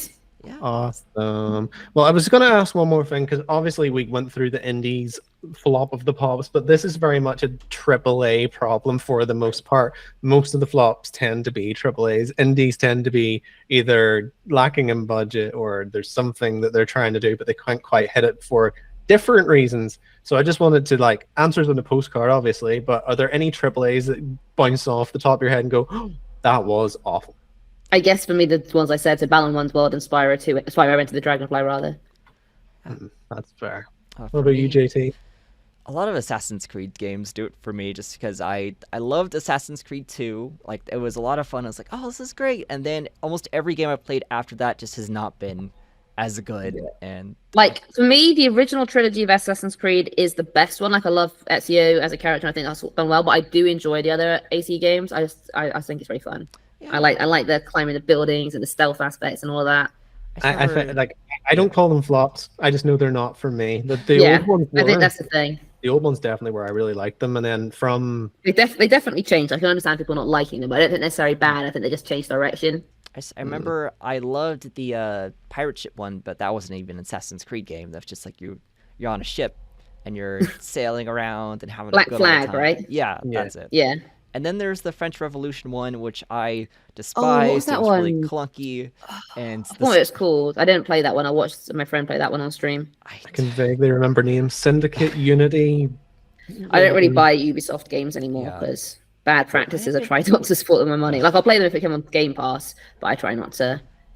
And they're all the Right. same. Yeah, it that's really fair. does. It's the same formula. Like collect the things, look for the stuff, and become. Having stronger. said that, trying to boycott bad video games companies is like basically leaves you nothing to play in the AAA world. One of the reasons I tend to gravitate towards indies. This is why we play a lot of indies. Exactly. I'll just rhyme off a couple that I had written down. Like No Man's Sky. It's the only game I've ever refunded. I went back to it and it's okay. I had a friend who loved No Man's Sky. What, from the beginning? Yeah, Why? we always used to tease him. I just loved it. get Just liking it. loved I get liking it now, but No, like he back then, full on loved it. It was like, what was this, back in 2016, 2015, something like that? Yeah. Obsessed with it was all just day. empty. There was nothing to do. No Man's Sky. Try telling him that. Another one I've written down, Gollum, which was obviously this year. Very yeah. good. Oh, yeah, that's. Wasted a lot of my time. Oh, But man. you know what? They went bust, so joke's on them. Oh, no, really? That's kind of sad, Oh. though. I also wrote down Days Gone. That is a game that wasted so much of my time, and I hated it because I wanted it to get better, and it just never did. And I think Yeah, I Seen some think it's bits so on it. disappointing when you have a game like that you just keep trying and hoping, and it just doesn't get there. Yeah, and the story is awful when Days Gone. Like, it is the most brutal part of it. Like, it is like obnoxiously like someone like an absolute dunderhead has put that together. Like, it is brutal. Like the gameplay, some of it's okay, but the story's awful, and it keeps going and going and going. I got 20 hours in, and then it took me to this whole new area, and I was like, no, no more. I'm done. I thought I was getting to the end, and now it's only starting. And I also wrote down, and I don't know if you'll agree with this, like, but I wrote down Hogwarts Legacy. Didn't play it. I haven't played it either. I just feel like it was gonna be like a bad Genshin game. No, Well, I wanted to play it. I thought it was going to be really good, but I didn't want to support JK, so I was like, nah. no. I'm back out. The reason I wrote it down, I gave it actually a pretty good review at the time, and retrospectively, I've come to realize that maybe I was a bit too lenient on it, because once you get out of that initial area of the castle and the kind of notable areas like Hogsmeade and like all the places like from the series, it just becomes like a Ubisoft go to the markers, do the quests, kind of do busy work sort of thing. And I'm like, Right. okay, fair enough. Like the initial 10 hours, really, really cool, really good fan service. And then it just becomes just any old game, which is a bit crap. But yeah, they're the ones that I wrote down off the top of my head. So yeah, that is our games on the radar, games we've been playing, and our flops of the pops. I hope you enjoyed it. It was a long one. Malika, I can already tell just from her mannerisms that she is ready to hit the hay. I know. I had such a busy day. Like, I did enjoy the podcast, but I am so sleepy. I'm going to come off of this, and I'm going to sit on the sofa and watch some Gossip Girl. Ooh, excellent. That's one of my old favorites. That and Gilmore Girls. Oh my god, I love Gilmore Girls. I'm so glad you love it too. Yeah, I don't Wait, read Team Jess, Team Rory, Team Jess, Team Logan, or Team Dean? Don't be so silly. It's Jess, obviously. Yes, good. There we go. That's ridiculous. only correct answer. Who would even consider Dean? That's awful. I know, he's so bad. Me and Ella actually made a really intricate list of like worst to best characters. I'll send it to you. Oh my I love gosh, that. please. Please do. Please do. Remember watching that, like in a teacher just put that on for some reason in high school, and we watched a whole episode of Gilmore Girls and a little bit of another, and I don't know why she put it on in the middle of the series. I think it might have been the first episode, but Oh, that's all right then. I was like, why are you Because you'd be showing us this? completely lost. I don't think there was a point to it, but Oh, man. it was interesting, and I still remember that moment. It's like when I think of Gilmore Girls, I think of the teacher's like, what were you doing? It is a very cozy show, because initially I thought this is really mundane and boring, and then the second time round, because Ella watches it, and I was, it's all You get about- so into it. I've watched it so many times. yeah. But yeah, Right. let's stop talking about that. I'll close off the show. Hey, we have a website. Did you know that? So you can go to Indie Game Culture for reviews, news, and guides. You can get all of your stuff there. If you can rate the podcast 5 stars, we'll talk about Gilmore Girls again. You never know. We'll talk about whatever you want. 5 stars, you're buying our love and affection. And as well as that, if you want to go and talk about these things, Discord is the place to go. You can find us, you can talk to us, you can tell us all the things that are on your mind, tell us your woes, tell us your happies, all that stuff. But until you come there and tell us all the things, we are going to have to bid you adieu. So say goodbye, everybody. Hurrah! See ya. Bye.